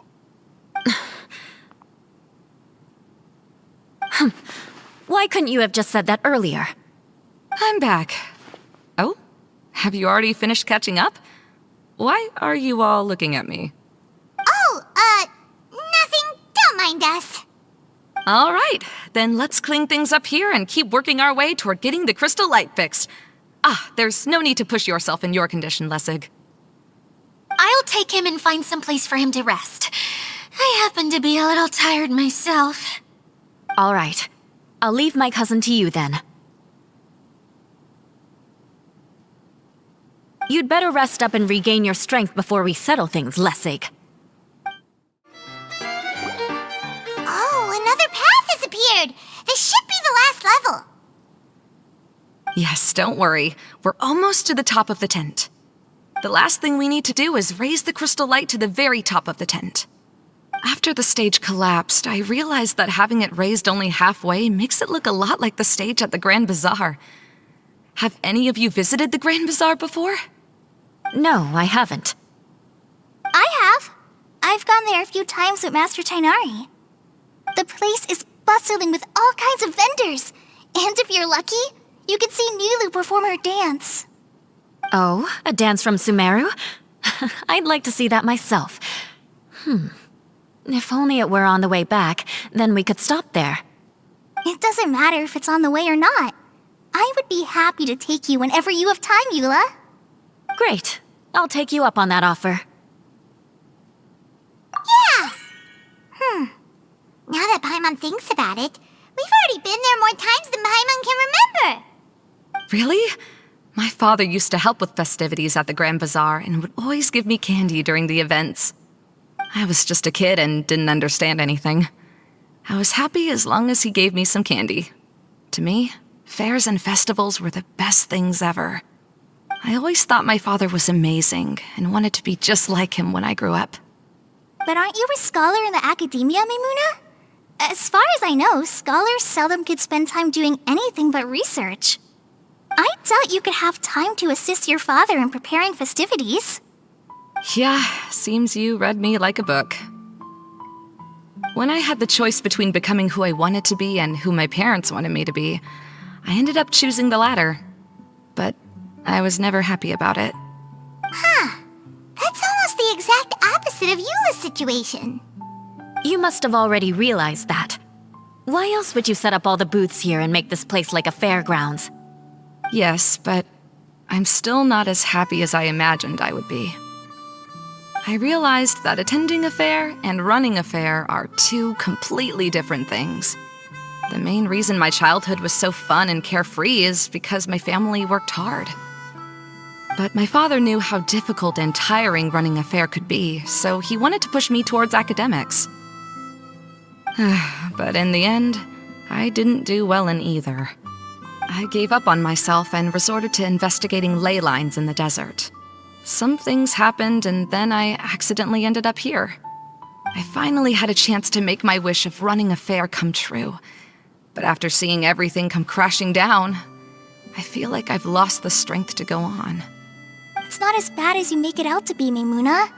No need to feel so down.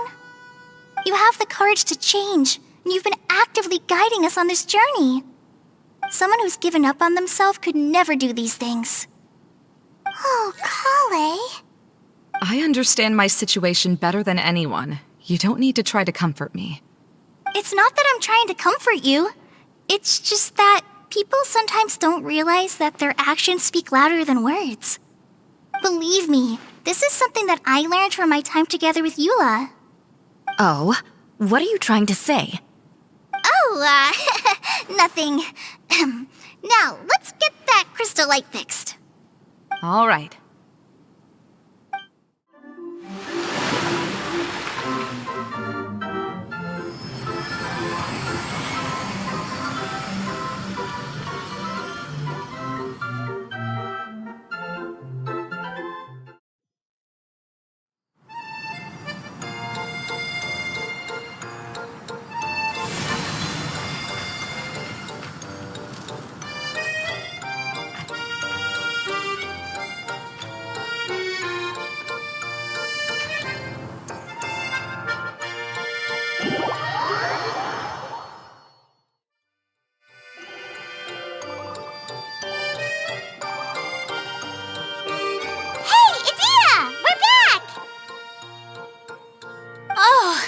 I was starting to wonder what was taking you so long. But don't worry, Lessig is recovering well. I'm pretty good at taking care of people. Seems I've found another good thing about myself. I don't know if I should be worried for him or happy for her. The shadow. It's massive. Wait. Shadow just now. It's... Seems he still might need a little more time to recover. Tell me, did everything go well for you all? Of course. With a team like the Traveler, Paimon, Kale, and Eula, they're at least 40 times more reliable than you ever were. Only 40 times more reliable? That means I'm still pretty good then. I guess it's impossible to feel like you've lost once you've already given up. I'm a little concerned about how comfortable you are with that. Huh? What has happened? How did I get outside of the tent? Ah, that's right. I remember meeting Eula, and then...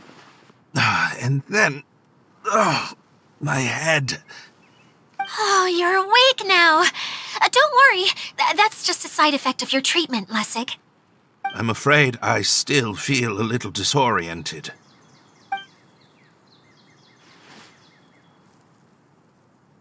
Lessig Lawrence? Oh, it's you, Eula. All right, I'll do it.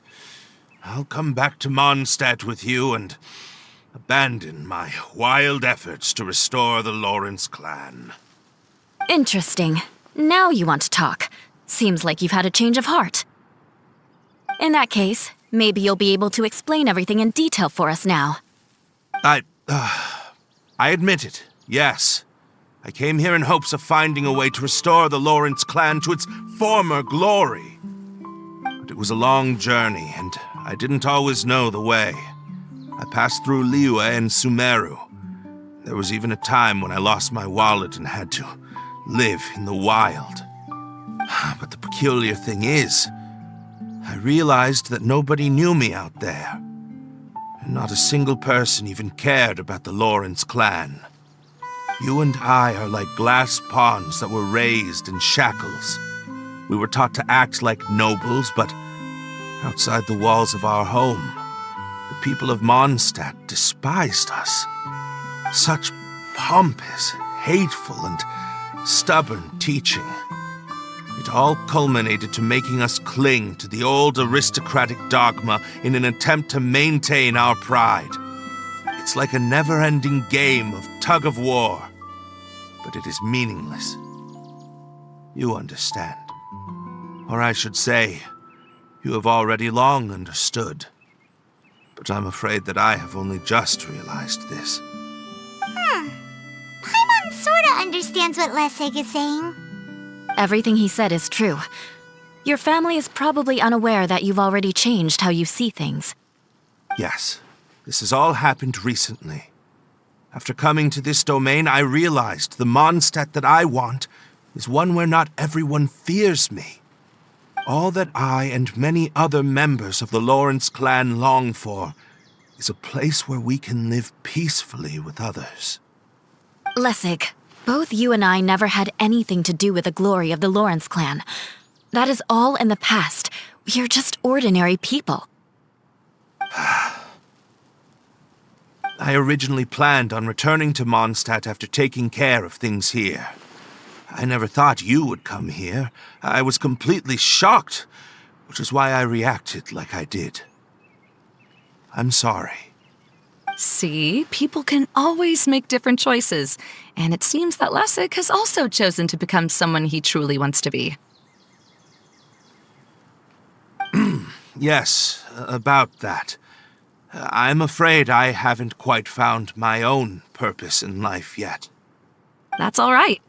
Being able to clearly choose between becoming who you want to be and who your parents wanted you to be is already a step in the right direction. How to find true happiness is probably one of the most difficult research topics of all. I have a suggestion for you, Lessig. Why don't you return to Mondstadt and tell your parents what you just told us? They'll probably try to tear me limb from limb. But what about you? Did you ever tell your family about what you think? This is something that I've been thinking about, too. Perhaps the two of us can sit down with the rest of the clan and discuss it with them. The Lawrence clan is just like this stage. It was once home to glorious performances, but those days are now long gone. And it is time for the stage to be updated. She's so solid and tough, but also clear and open, like an ice cube. Is that why she's able to dance anytime and anywhere she wishes? Are you all done talking now? Yes, I think so. By the way, that is for you. Please take it. I found it on Lessig earlier. Oh, it's one of the missing components! Wait, so you had it all this time? Why didn't you give it to me earlier? Well, you didn't ask. All right, I admit it. I forgot about it. Okay, we'll let the Traveler hold on to it for now. Wait, this looks like... It looks pretty familiar. Have we seen one of these before?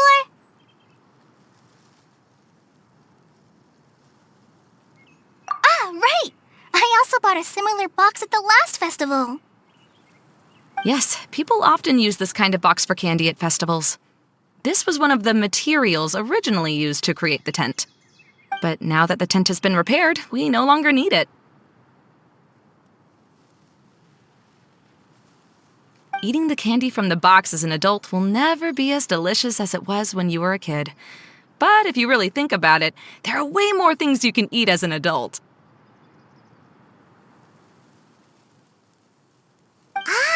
So when it comes down to it, eating candy is sort of like life. It's just another choice.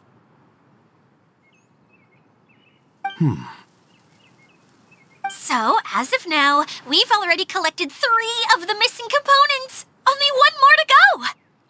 I'm sorry that repairing the tent took so much of everyone's time. You should all head back and have a rest. I'll lead the way.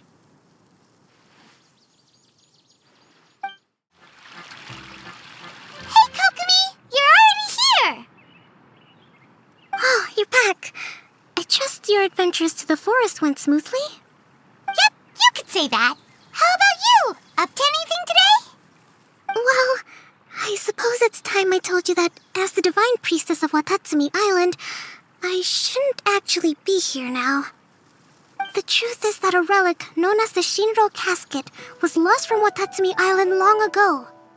But recently, an orb matching the relic's description suddenly began emitting light, almost as if it was guiding people to it. This is what led me to find the relic's whereabouts. I wasn't lying when I said that. Carl has often told me that sitting at home reading light novels is not the best of practices, and that I should try to get out more. As I made my way from Watatsumi Island to Sumeru, I enjoyed a variety of breathtaking sights. It really is a beautiful nation. I even stayed in the rainforest for several days.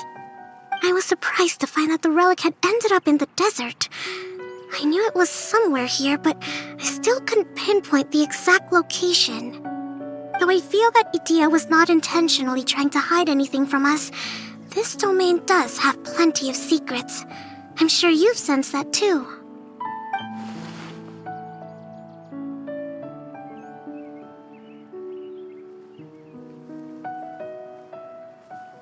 Now that you mention it, a lot did happen today.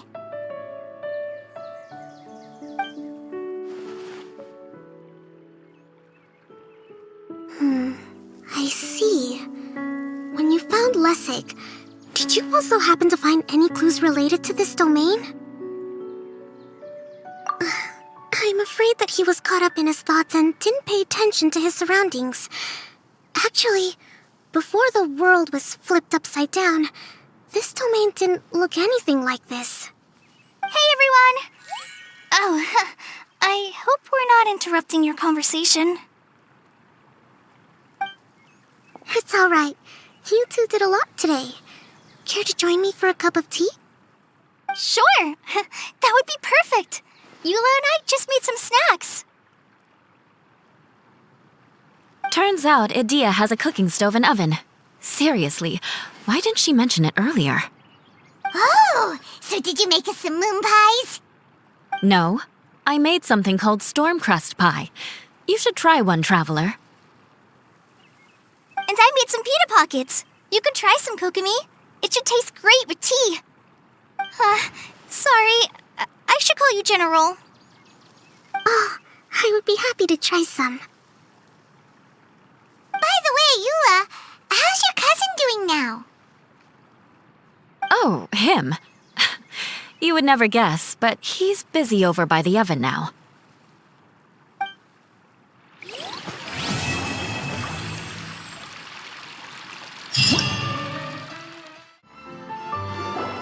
Really? You do that? Oh, but that's too much. I can't. No, really, it's all right. We want to do everything we can for the domain.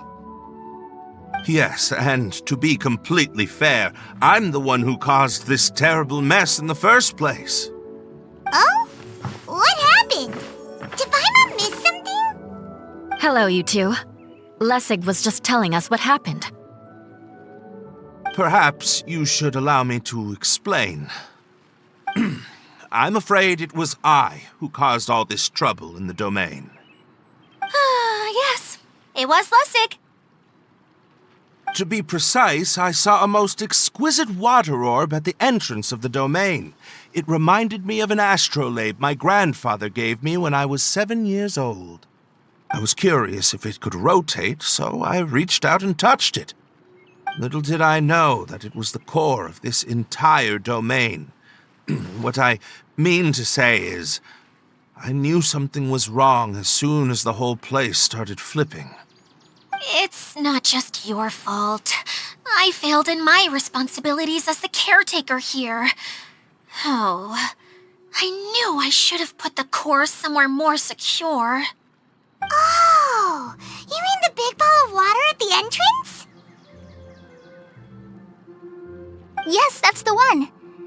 Anyway, after giving it some thought, Lessig has offered to perform some more repairs and maintenance to help support the domain. but we were concerned he wouldn't be able to handle it all alone. So Eula and I will also stay here to lend him a hand. But don't be mistaken. I'm not doing this out of the kindness of my heart like Kale. My job is purely to monitor and ensure that Lessig doesn't cause any more trouble here. Oh, sure. I don't think anyone's buying that anymore, Eula. Though I do remember that Amber mentioned we should just nod and agree when you act like this.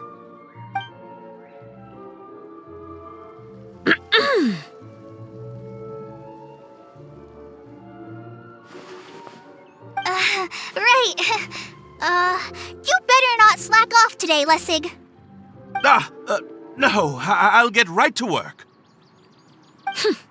Either way, Lessig is going to be in charge of making lunch for everyone today. Yes, I'll do my best. No need to worry. What was that? No, I mean, thanks everyone for giving me a chance to redeem myself. I can already feel new strength kindled inside me. Ha ha ha. No, maybe that's just the heat of the oven. Very good. But you should conserve your strength. Many parts of the domain are still in disrepair, so we have a lot to investigate. Seems Adia has a little more pep in her step after finding others to help do the work. Now that you three are situated, we can focus on what the rest of us will be doing today. I'll go gather the others. We should get ready to leave as soon as possible. And there she goes. At least she seems to be happy. Maybe this is how it feels to be in charge.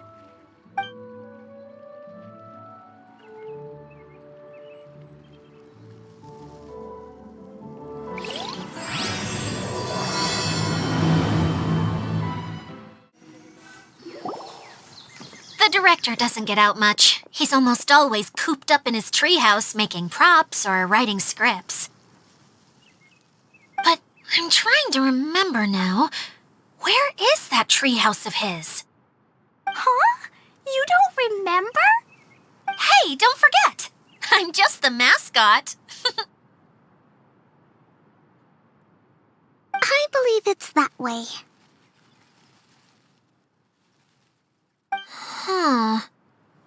Though he might prefer to be alone, given he often has to move stage props, I suspect that he lives near the theater. And having a view of the entire stage would be useful when imagining a production's actual stage flow. So if I were him, I'd probably pick a treehouse over there. But how do you know which direction the theater is in?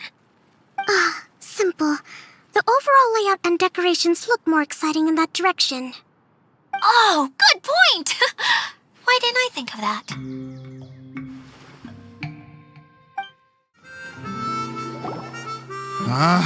Where did that blasted automation mechanism go? The male actor standees are here, but where are the female ones? Who's that? Idia? Yes, Sosimos! 'Tis I, Idia! How's that for a dramatic entrance? This is a surprise. I was sure you'd be... Curled up in a fetal position, crying to yourself? Wow, what a fascinating little creature. Did you just read my mind? The name's Paimon? And no, Paimon's no mind reader. Just call it an educated guess. It seems everyone shares a similar opinion about you, Idia. I knew from the start that a managerial role wasn't for me. But I found my true calling now. As a mascot! Mascot? Is that a new role? I don't remember casting you for that. Okay, enough about me. I'm just here to introduce you to some new friends of mine.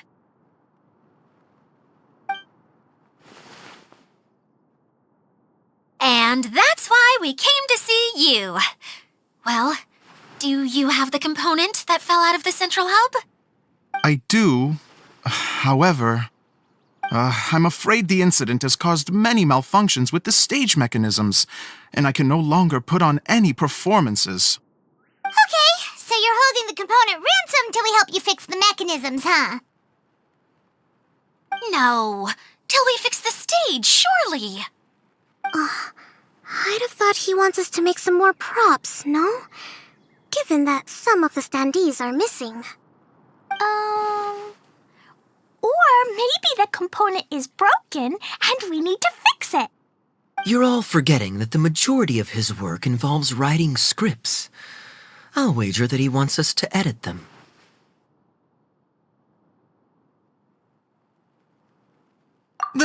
What has gotten into you all? What sort of person do you take me for, The component is safe and sound. I can give it to you now if you'd like. Although I was hoping that maybe you might be willing to help rescue my show? You're a big group. I have lots of roles to fill. It would really speed up the casting. A show? That sounds fun! I want to help! Can we?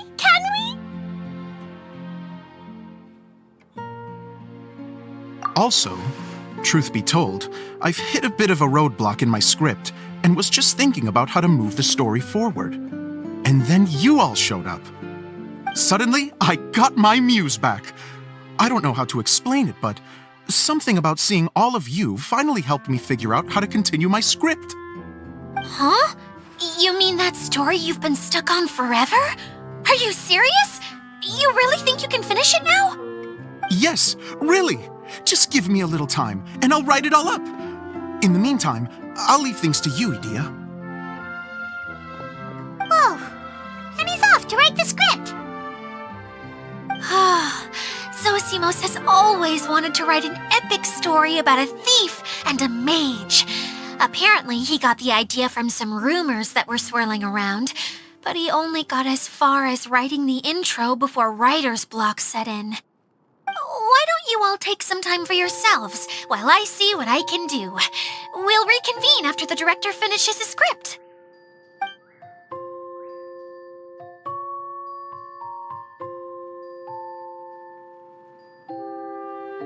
A director, my friends, is a storyteller. And the key ingredient to every good story is inspiration. The moment I laid eyes on General Sangonomiya, inspiration hit me for a brand new character.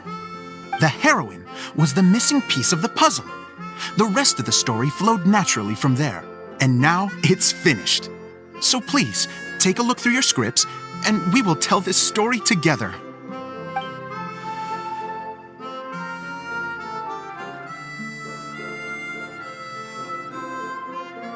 Well, is everything clear? Director Zosimos, how do you pronounce this word? Let me see. That's sojourn. It means to stay for a while. This is a very cute moment, so let's make sure that comes through in the performance. Oh, wait! There's another word I don't know here. It's okay, Klee. We can go through your lines together a few more times after this meeting's over. That would be most appreciated, Kaya. I had a feeling about you, actually. You seem to know a thing or two about character acting. Tell me, have you acted before? You're too kind. It's all in the script, really. It just rolls off the tongue. Oh, you think so? Well, you definitely have a knack for it. I've actually been looking out for someone with your talent. If I make it as a big-time director, then I can see us working together for the long term. Be sure to stay in touch, okay? You and I are gonna go places. What can I say? Sounds good to me. Great. Fantastic. Now then, please go through your scripts one more time. But don't just read the words. Remember my notes, and really let the character inhabit you. I need to have a look at the stage, so I'll leave you to it. If you need me for anything, I'll be in the big theater right in the center of this area.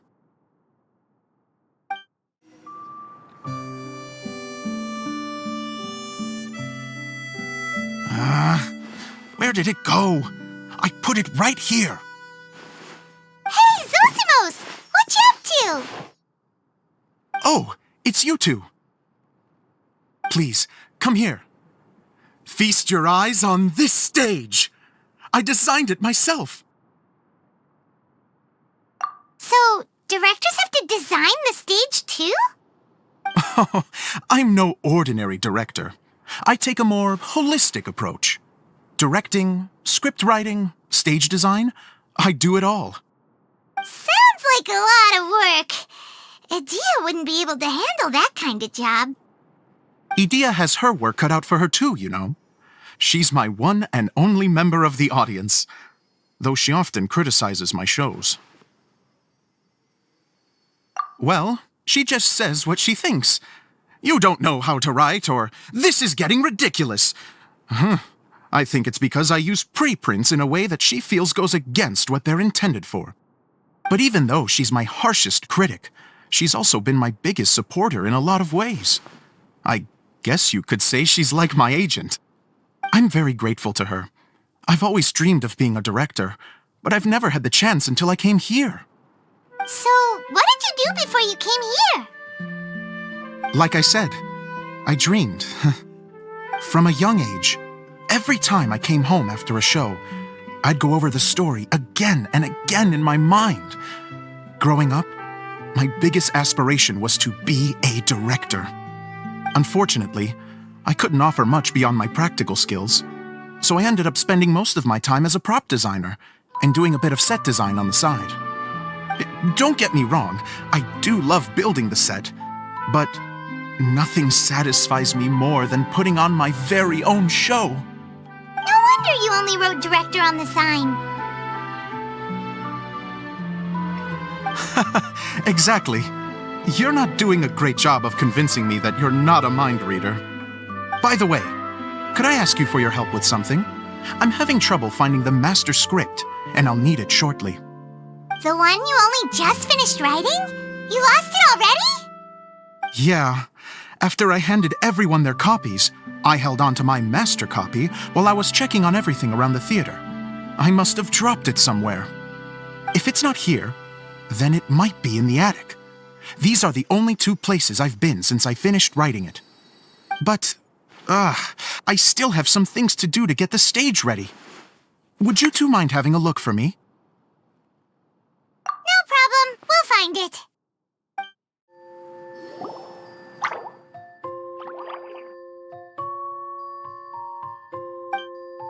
Wow. This is a lot of scripts. Looks like the water droplet has been managing them for the director. Most of them look like works in progress. Then it should be the one that's finished. Okay, let's look for the thickest one and then check the ending. This is the only script that fits the bill. Plus, it looks pretty new. This must be the master script. Let's go give it to Director Zosimos.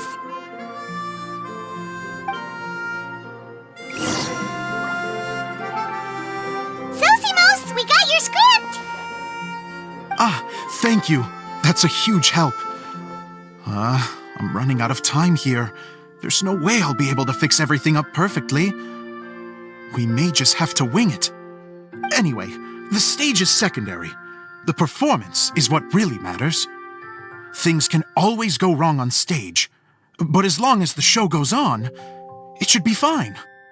You don't sound very confident in what you're saying. It's true. I realize now that a show is the art of the unknown. Even if you have the same actors performing on the same stage, the performance will be slightly different every time. Those subtle differences are what make each performance special. Okay. One last request. Traveler, you can enter the preprints, yes? The truth is that my sets are composed entirely of preprints.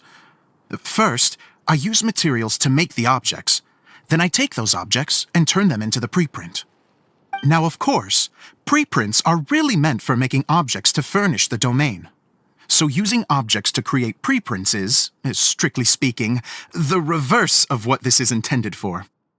But Edea said that if this is what I really want to do, she's not going to stand in my way. Ah, so that's what you meant earlier. Okay, well, what do you need us to do? I'd like the Traveler to go into the preprint set and help move props around during the performance. The reason is, Oh,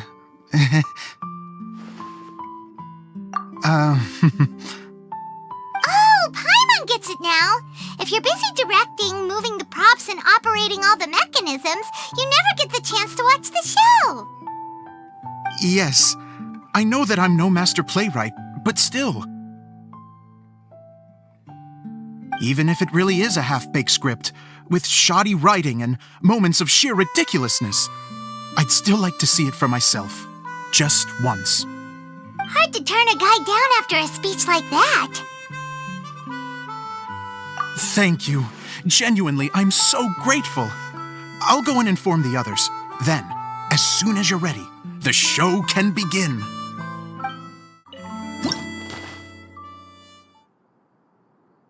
Long, long ago, there was a great thief. He lived in a land where the light did not shine, where all suffered in the darkness. People call me... Sorry, Kaya. Directly into the microphone, please. Otherwise your voice'll, you know. Okay. They call me the Dagger Bandit, but no one sees that I rob the rich and give to the poor. Here in the dark, evildoers run rampant in the shadows, while the good, honest folk stumble blindly on, just trying to find a way through.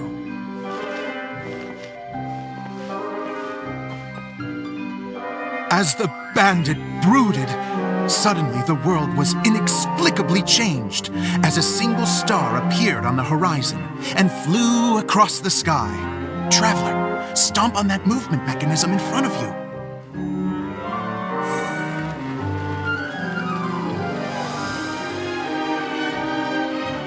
Light.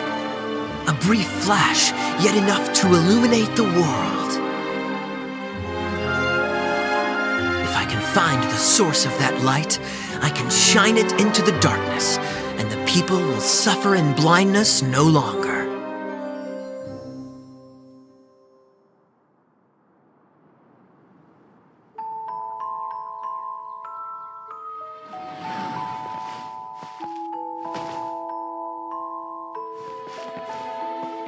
Without a moment to spare, he set off to follow the star's course. All the while, the star kept moving through the sky. Traveler, the star kept moving through the sky.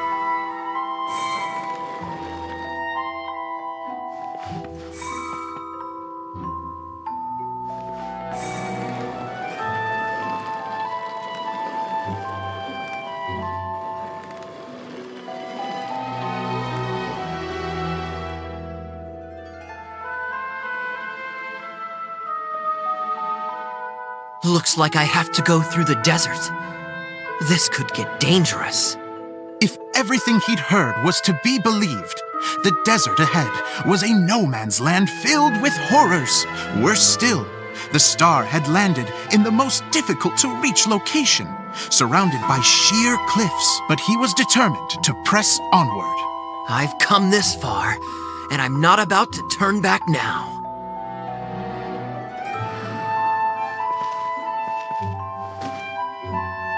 The Dagger Bandit trekked deep into the desert wasteland. Yet when he finally arrived at his destination, he found not a fallen star, but a young girl, dressed in white. How strange. I'm positive this is where the star landed. Young lady, do you know where the light has gone?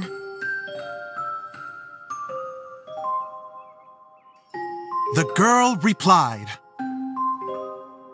Traveler from afar, the light you seek is only a bottled flame. But the flame has now died, and its light is long gone. A bottled flame? Yes, it was a gift from another. And so, the girl began to tell the story of how the bottle came into her possession. The girl hailed from a kingdom that sat atop the waterfalls. But when the reigning dynasty fell and a new one seized power, she and her people fled for their lives. A thick fog began to fill the air as she made her way through the forest, and dense thickets tried to block her path. There is a mechanism down there that you can press to retract the thicket board below the stage.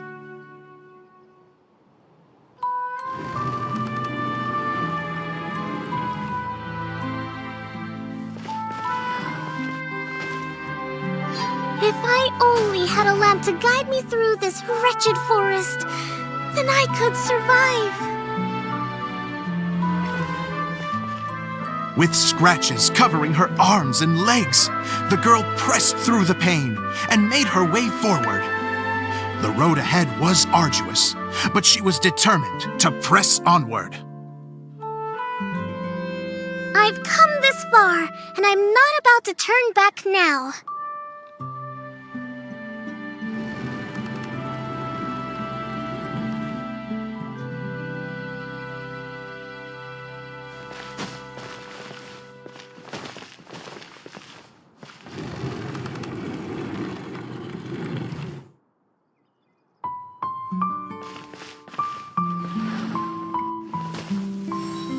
But just as she was drawing near her destination, a huge stretch of thorns and brambles suddenly came into view. Despair set in and began to weigh on her heart. If only someone could help me, I would give anything in return. The girl's heartfelt wish in her moment of desperation did not go unheard. Wait! There's no mechanism for the final thicket! I must have forgotten to check those boards. According to the story, those thickets should be gone from the stage now, right? Yes, total oversight on my part. What a pain. I can help! Traveler! Cat!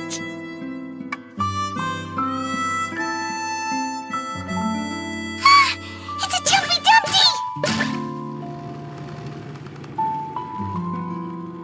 The girl's heartfelt wish did not go unheard, for a Jumpy Dumpty who was passing by helped to clear a path for her. Oh, thank you, Jumpy Dumpty. And so the girl continued her journey deeper into the forest. But what she found there was not a lamp, but a mage glowing with fire. So, just to clarify, it was supposed to be the mage who helped burn a path through the thicket. Save it for the end, man! The mage took pity on the girl and handed her a bottle. Then, the mage began to tell the story of how the bottle came into her possession. The fiery mage had an adventurous spirit and enjoyed taking long journeys. On one such journey, while taking rest in an oasis, she found a beautiful bottle by a crescent-shaped lake. Klee, quick!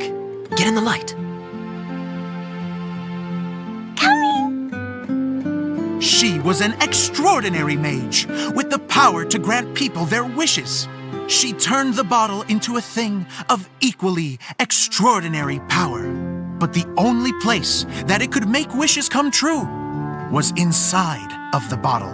Oh me! Oh my! Look at this wonderful bottle of mine! It could make a fine toy! But better still, a sojourner's home! The fiery mage blew into the bottle, allowing it to grant one single wish outside its glass walls. Oh, am I supposed to blow into it? Wow, it lit up! A flame was kindled within the bottle, and it began to glow a fiery red, just like the mage herself.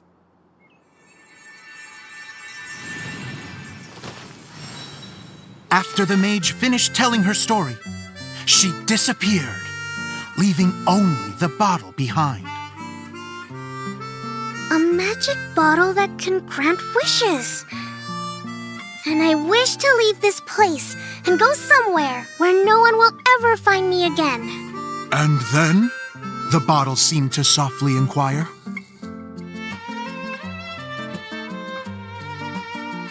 I don't know. The flame in the bottle faded as the girl's single wish was granted, and she found herself in the middle of the desert, far away, where no one could ever find her.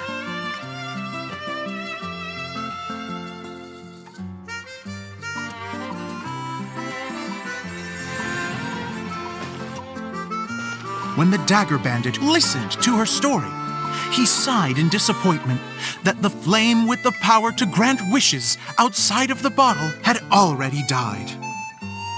But this doesn't make sense. If it truly granted my wish, then nobody should have been able to find me here. Maybe they shouldn't.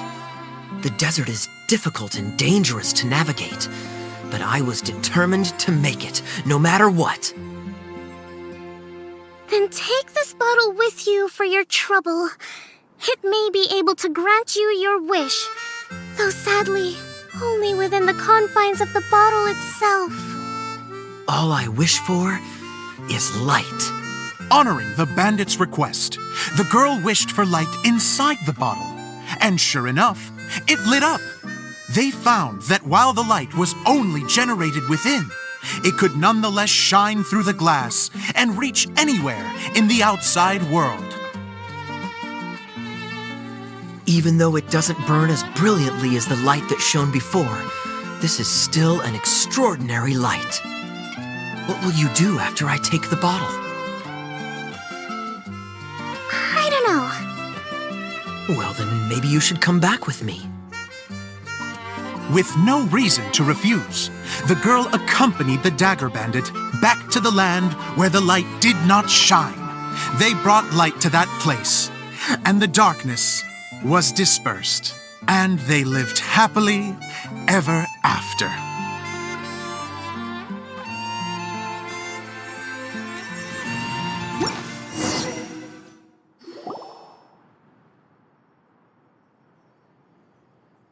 And we're done! Seems the show went pretty well.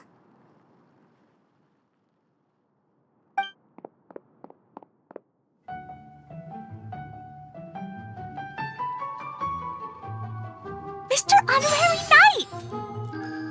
Didn't I do great? I felt like I really was the fiery mage! Wow, great costume, Glee! As soon as Paimon saw your shadow, she thought straight away, what a cute hat! Glee loves it! Thanks, Mr. Zosimos! Oh, wait, no, I mean, Mr. Director. Mr. Director? Huh, no one's ever called me that before.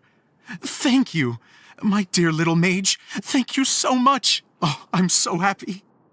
Miss Dia said that she tailored it a little bit so it would fit me, but you were the one who designed and made it. You're amazing. Yeah, that's amazing! And it sounds like Adia did a great job, too! It was nothing, really. Just one of those, oh no, whatever shall I wear to the ball moments. Sewing comes in handy at times like that. Sewing is an art in its own right. You're more talented than you give yourself credit for, Idia. Really? Oh, I'm just gonna go for a second. Please, chat amongst yourselves.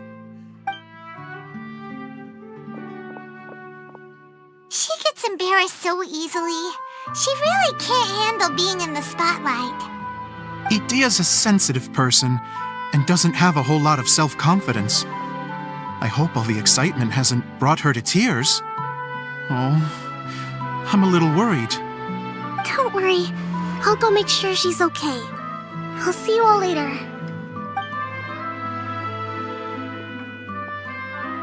So, what did you all think of the play? Any thoughts? Huh? Uh-oh, time to get serious. Now, are you sure you want to hear what we really think? Oh, absolutely. I had the courage to ask, didn't I? So, don't mince your words. Go ahead. Speak your mind. I can take it. Okay, Paimon will go first. So, the dialogue at the beginning was pretty good, but it ran out of steam as the story went on. Paimon could tell that you ran out of inspiration somewhere along the way.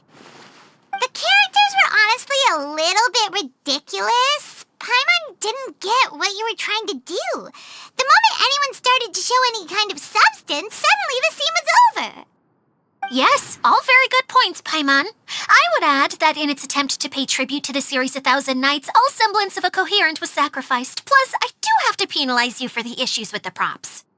Miss Idia, what are you doing back here? Oh, you know, I return like the tide when people start discussing something important. Huh. Especially when it has to do with criticizing my show. Mm-hmm. But there was one thing I liked about it. Just one, mind you. The story had a good ending. You think so? I thought I was letting him off lightly. Idia, could I borrow you for a moment? Oh, sure. Excuse me for a moment. Back to you, Paimon. Keep up the good criticism. Okay, in that case, Paimon did have one other complaint. Let's hear it. Taking criticism on the chin is all part of being a director. The ending was all wrong. The girl's motives were clear and simple the whole way through. It was kind of jarring when all she had to say was, I don't know. And doesn't anyone else find it weird how her whole community was on the run, but she was only looking out for herself the whole time? I'm fine. I'm not going to improve without feedback. I also learned a lot this time with the chance to be off stage. To be honest, it was a dream come true. What a great attitude. You don't seem upset at all by our comments. I wouldn't say I'm completely unaffected, but you're only speaking the truth. They're all very valid points. Still, now that Paimon thinks about it, you did finish the script in a bit of a rush. Maybe we were being a little too hard on you. That's perfectly fine. Nothing is as important to me as my work on the stage.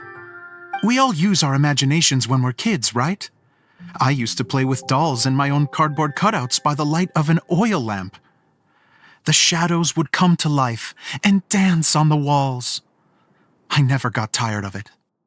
Fast forward to now, and in many ways, I'm still that same little kid, lying on his bed, making sound effects. And I get the same joy from running a show now as I did in my little bedroom theater.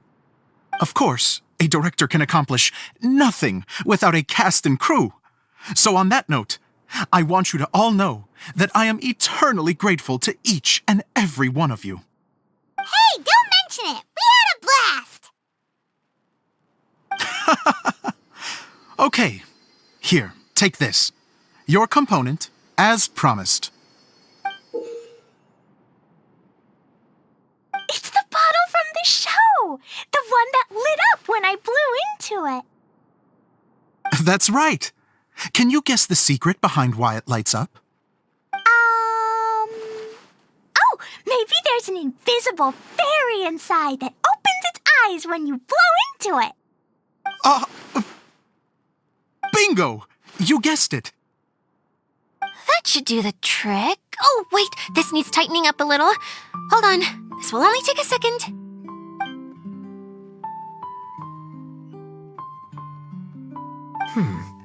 This outfit's more fashionable than I imagined. Excuse me, everyone. Do you have a moment? Especially you, Zosimos. Idia wants to do a little something for you. She says it'll be a dream come true. A dream come true? Yes. She said that as useless as she is, she wants to do something for you as the first person to have heard of your dream of being a director. Her words, not mine. I have to disagree, though. I have never thought of Idia as a useless person. How is this suddenly about me?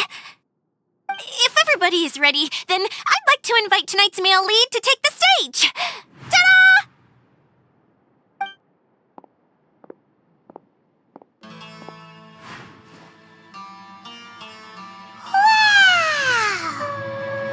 Cool! Kaya's turned into the real Dagger Bandit! How is me changing outfits supposed to make the director's day? It's just a prototype costume. Is he that easy to please? Don't be silly. If I know art director, nothing will make him happier than to see his ideas brought to life by the right actor. Well, then I'm happy to oblige. Who am I to argue with the star of the show? Zosimos drew up countless designs and made a few prototypes before landing on this one. It just needed some tailoring to fit properly, so I made a few stitches here and there. I hope the result isn't a disappointment. Oh, it's perfect. Idea, I'm... Oh, I'm so touched. Thank you all. You've made me happier than I ever thought I could be.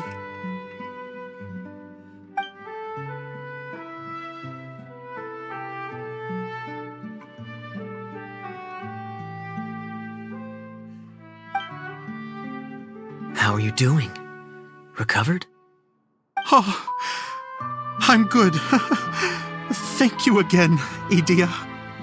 Oh, please, don't mention it. Well, now that we have the final component, it's time to say goodbye for now. Let's head to the core of the Veluria Mirage and get this place fixed up. Can I keep wearing my costume? Please do, by all means. Both of you can keep your costumes. It seems only fair. Yay! Kaya, keep wearing yours too. It looks amazing. I agree with our mage. I'm sure it's not every day you get to play such an unforgettable character. Sure. I think I can be a bandit for a little longer. Bye-bye, Mr. Director. Take care, my dear friends. Oh, Eula and Kale! You got back before us! Yes. Idea had the water droplet send us a message just as the show was coming to an end, so we came back here to wait for you. How is Lessig doing? He finished all the maintenance work, but it took a lot out of him. He's now fast asleep in his room. Oh, I feel a little guilty. Consider it his atonement. It's only fair that he had to do something constructive before being able to sleep soundly. Seriously, don't waste your concern on him. If you say so. Okay, without further ado, let's go and fix the domain. Isn't this where we first met Water Droplet? Correct. The core of the Veluria Mirage is the largest streaming projector of all, and this domain is one gigantic preprint. Whoa, so everything we've seen is created by this? That's incredible. So, to fix it, same process as usual, right? Do we need to use the preprint? Exactly. Well done. You catch on quick. It's hard to forget after doing it so many times now. Let's get going. This is the final step. Yay! Suddenly Paimon's really excited. We did it! But why isn't it turning? The components are back in the core, and the hub is restored to its proper shape again. That's all we needed to do. Like any wound, it just needs time to heal. It'll probably just start turning again one day in the middle of the night when no one's looking. Really? I thought that with your special abilities, you could get it turning again right away. What? Huh? All of us are dying to see it.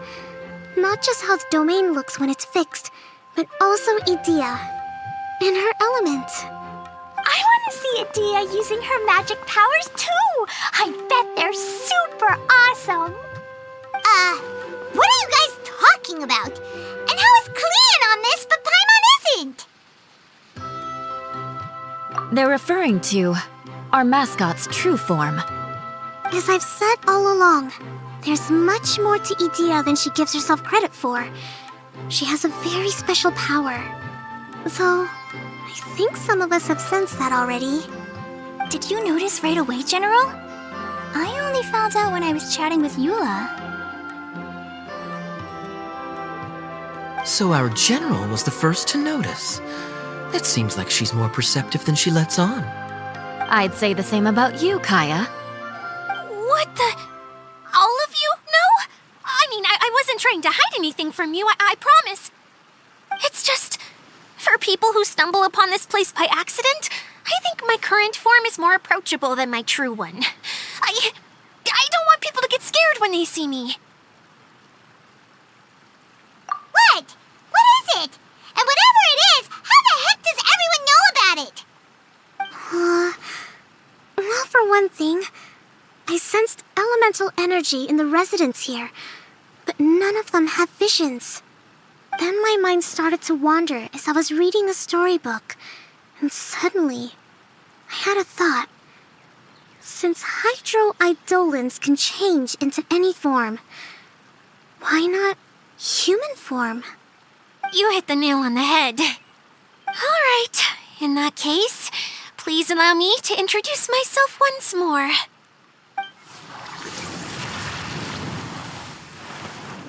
I am an Oceanid who was exiled here when the former Hydro Archon passed away. My name is Edea. Wow, Edea! You're so pretty! Now that I'm in my true form, I suddenly feel a little embarrassed talking to you all. You look stunning. You should be flaunting this look at every opportunity. Oh, come on. I'm too shy. Wait, so does this mean that all the people we met in here are actually... I'm guessing that the human counterparts to these hydro alter egos are long gone. That's right. When they wanted to leave, I took them to the edge of the desert. The components are, in fact, gifts that they gave to me before they left. But I'm always curious about what brings people here, so I used the streaming projector to bring their wishes to life.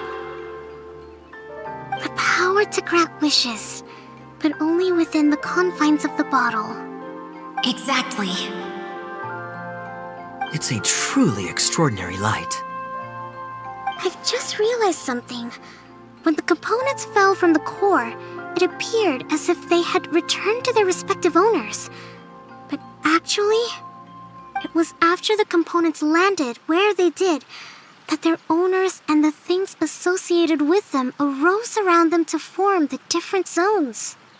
So now that the components have been retrieved, does that mean that all those things are gone? Don't worry, they'll be quite safe. As long as I remember them, they'll never disappear. However much we might criticize each other or get into scuffles, in this mirage, they will always be my friends. I had so much fun in the choo-choo cart and hanging out with Mr. Director. I'll never forget them either. Me neither. I'll always remember my adventures in this fantasy land. Very good. But it's probably time I set this wheel in motion. This one's all yours, Edea, our magical mascot. Please work!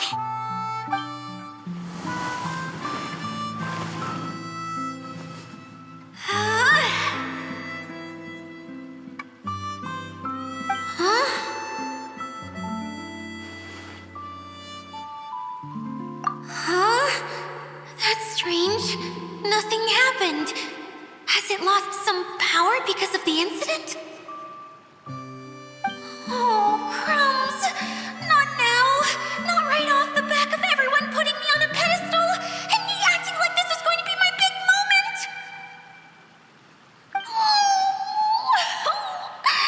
Someone get me a bottle! I'm hiding myself away! See you in 100 years! bottle. What now? This was the only way! Now I'll never be able to show you how the Valurian Mirage is supposed to look. Hold on. I have an idea. Yes, General Sangonomiya? I'm all ears! If it's okay with you, would you let me borrow the Shinro casket from the domain's core? Ah, the Shinro casket. That sounds familiar. 1 second. Here. Is this it? Wow! A huge shell! It's the relic that Kokomi mentioned earlier! So this is where it's been hiding! It was once a ritual vessel used for making offerings in the Moun Shrine. It's made from the remains of a yokai called the Shinkiro, and it can listen to the wishes of those who come to pray to build up Shinki, which gives it its power. Several centuries ago, the relic was lost when the last prefect of Yashiori died in battle. Its final resting place was unknown. The pearl that goes with it should be able to sense the casket's location. But when, unbeknownst to anyone at the time, the casket disappeared inside the core of the Valurian Mirage, the pearl's light died out. Huh? How come? Well, imagine it was a sound instead of light. If the room is too big, you can't hear anything from outside the door, can you? Oh, I get it now. The shell must have been having too much fun one day and got locked in the solitary confinement room. I understand now, too. The core has been wearing out recently. That's why you were able to follow the pearl all the way here.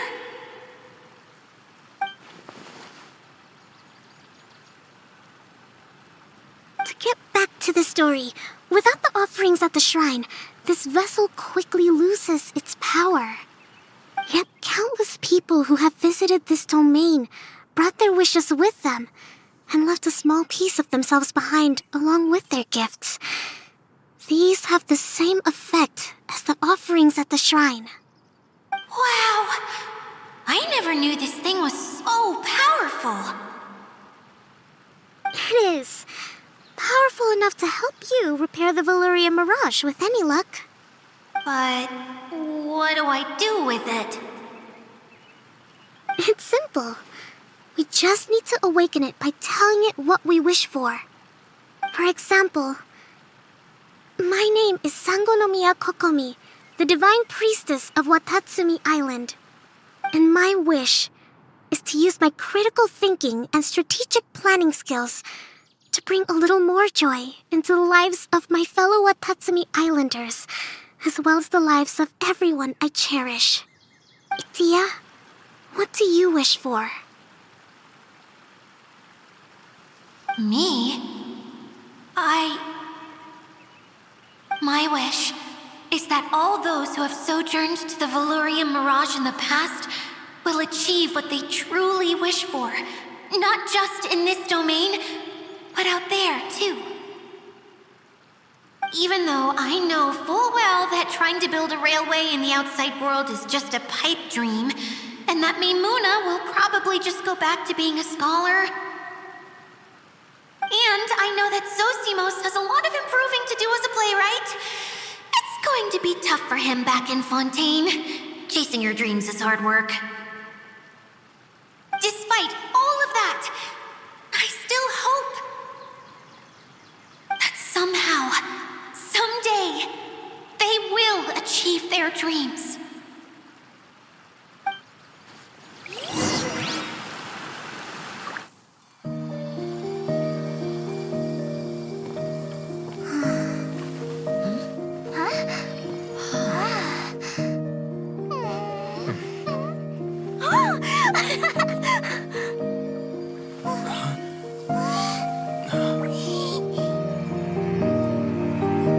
Okay, the combined power of our hopes and dreams is at your disposal.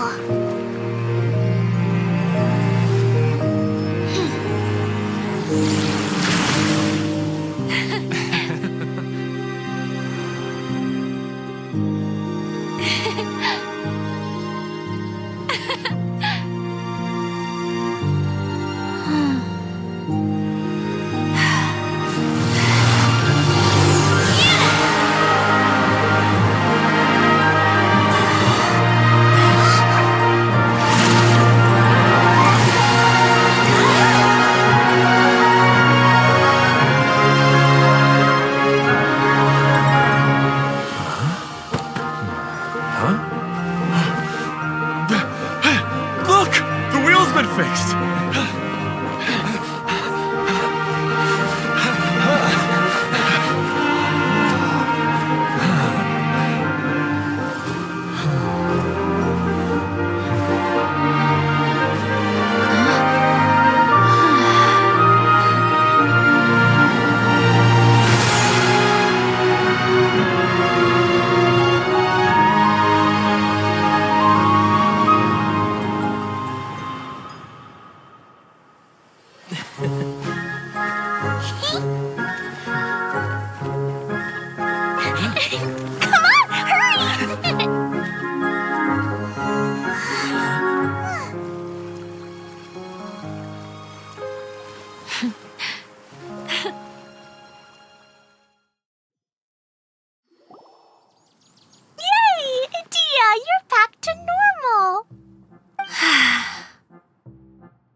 Everyone's praise and curious questions went to my head. I said so many things I'm so ashamed of, and I lost the courage to live on. Please don't say that. Yours was a noble wish. Yeah, and you weren't granting wishes for yourself. You did it for other people. I have friends like that too. Other people's hopes and dreams are what motivate them. They'll work tirelessly just to see them smile. If you ask me, that's one of the most noble things a person can aspire to. Please, no more praise. I'm really not comfortable with it. It makes me feel so ashamed. Someone like me doesn't deserve so many people's praise. It's like I'm dreaming. Well, at least the domain is fixed now, and all the components are back in place. What's the matter, Klee? I suddenly have loads and loads of more wishes. I want to ride the choo-choo cart again and look down from up on top of the big wheel. Is there a way to get up on top of the wheel, Edea? There is a way, but there's only space for a very few people. That's okay. I can go up by myself. But it'd be more fun with Mr. Honorary Knight. Are we sure about this? It's so high. What happens if we fall off?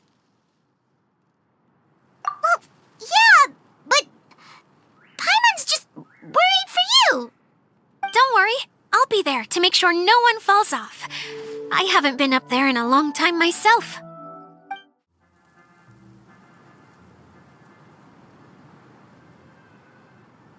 Whenever people have to leave this domain, I like to come up here and spend some time alone after I've seen them out. They're always overjoyed when they first arrive and start bringing their imaginations to life. But once they realize that they can't take anything home with them, they get upset. Some of them can't bear to leave. Others regret ever setting foot in this place. Do you ever get sad, Edea? I feel lonely at times, but not sad. A lot of people destroy everything they created before leaving, but some don't, like the residents you met. Before they left, they asked me to make replicas of themselves using hydro-eidolons. Then they tasked these replicas with maintaining everything they built here, as if this was their way of keeping their dreams alive. That's beautiful. Yeah, I don't know how they're faring in the outside world, but just the thought that one day they might achieve their dreams and live on the outside just as their counterparts do in here, that's enough to make me happy. It feels like I'm here waiting for them in the future, where they've achieved everything they wanted. Really? I just think that every dream, every wish is like a flame in a bottle. Whether someone is still working towards their dream or living it already, as long as whenever they think back to that spark of light within them, it still makes them smile fondly. That's all it takes. Well, I feel super happy right now. Then I guess I finally paid Alice back after all these years. Funny to think I've been in the middle of a desert this whole time. It's just a giant muddy swamp to me. Time for Paimon to give you a nickname! Mud Fairy! Watch out for Idea the Mud Fairy! How dare you mock me! Roar! I'll gobble you up in one mouthful! Oh. I'm still embarrassed to have shown you my uglier side, but I'm glad the Valorium Mirage is up and running again. This place is going to be bustling with activity again soon enough. I hope you'll take some time to enjoy yourselves. Yep, I want to get everyone together for one last ride on the choo-choo cart.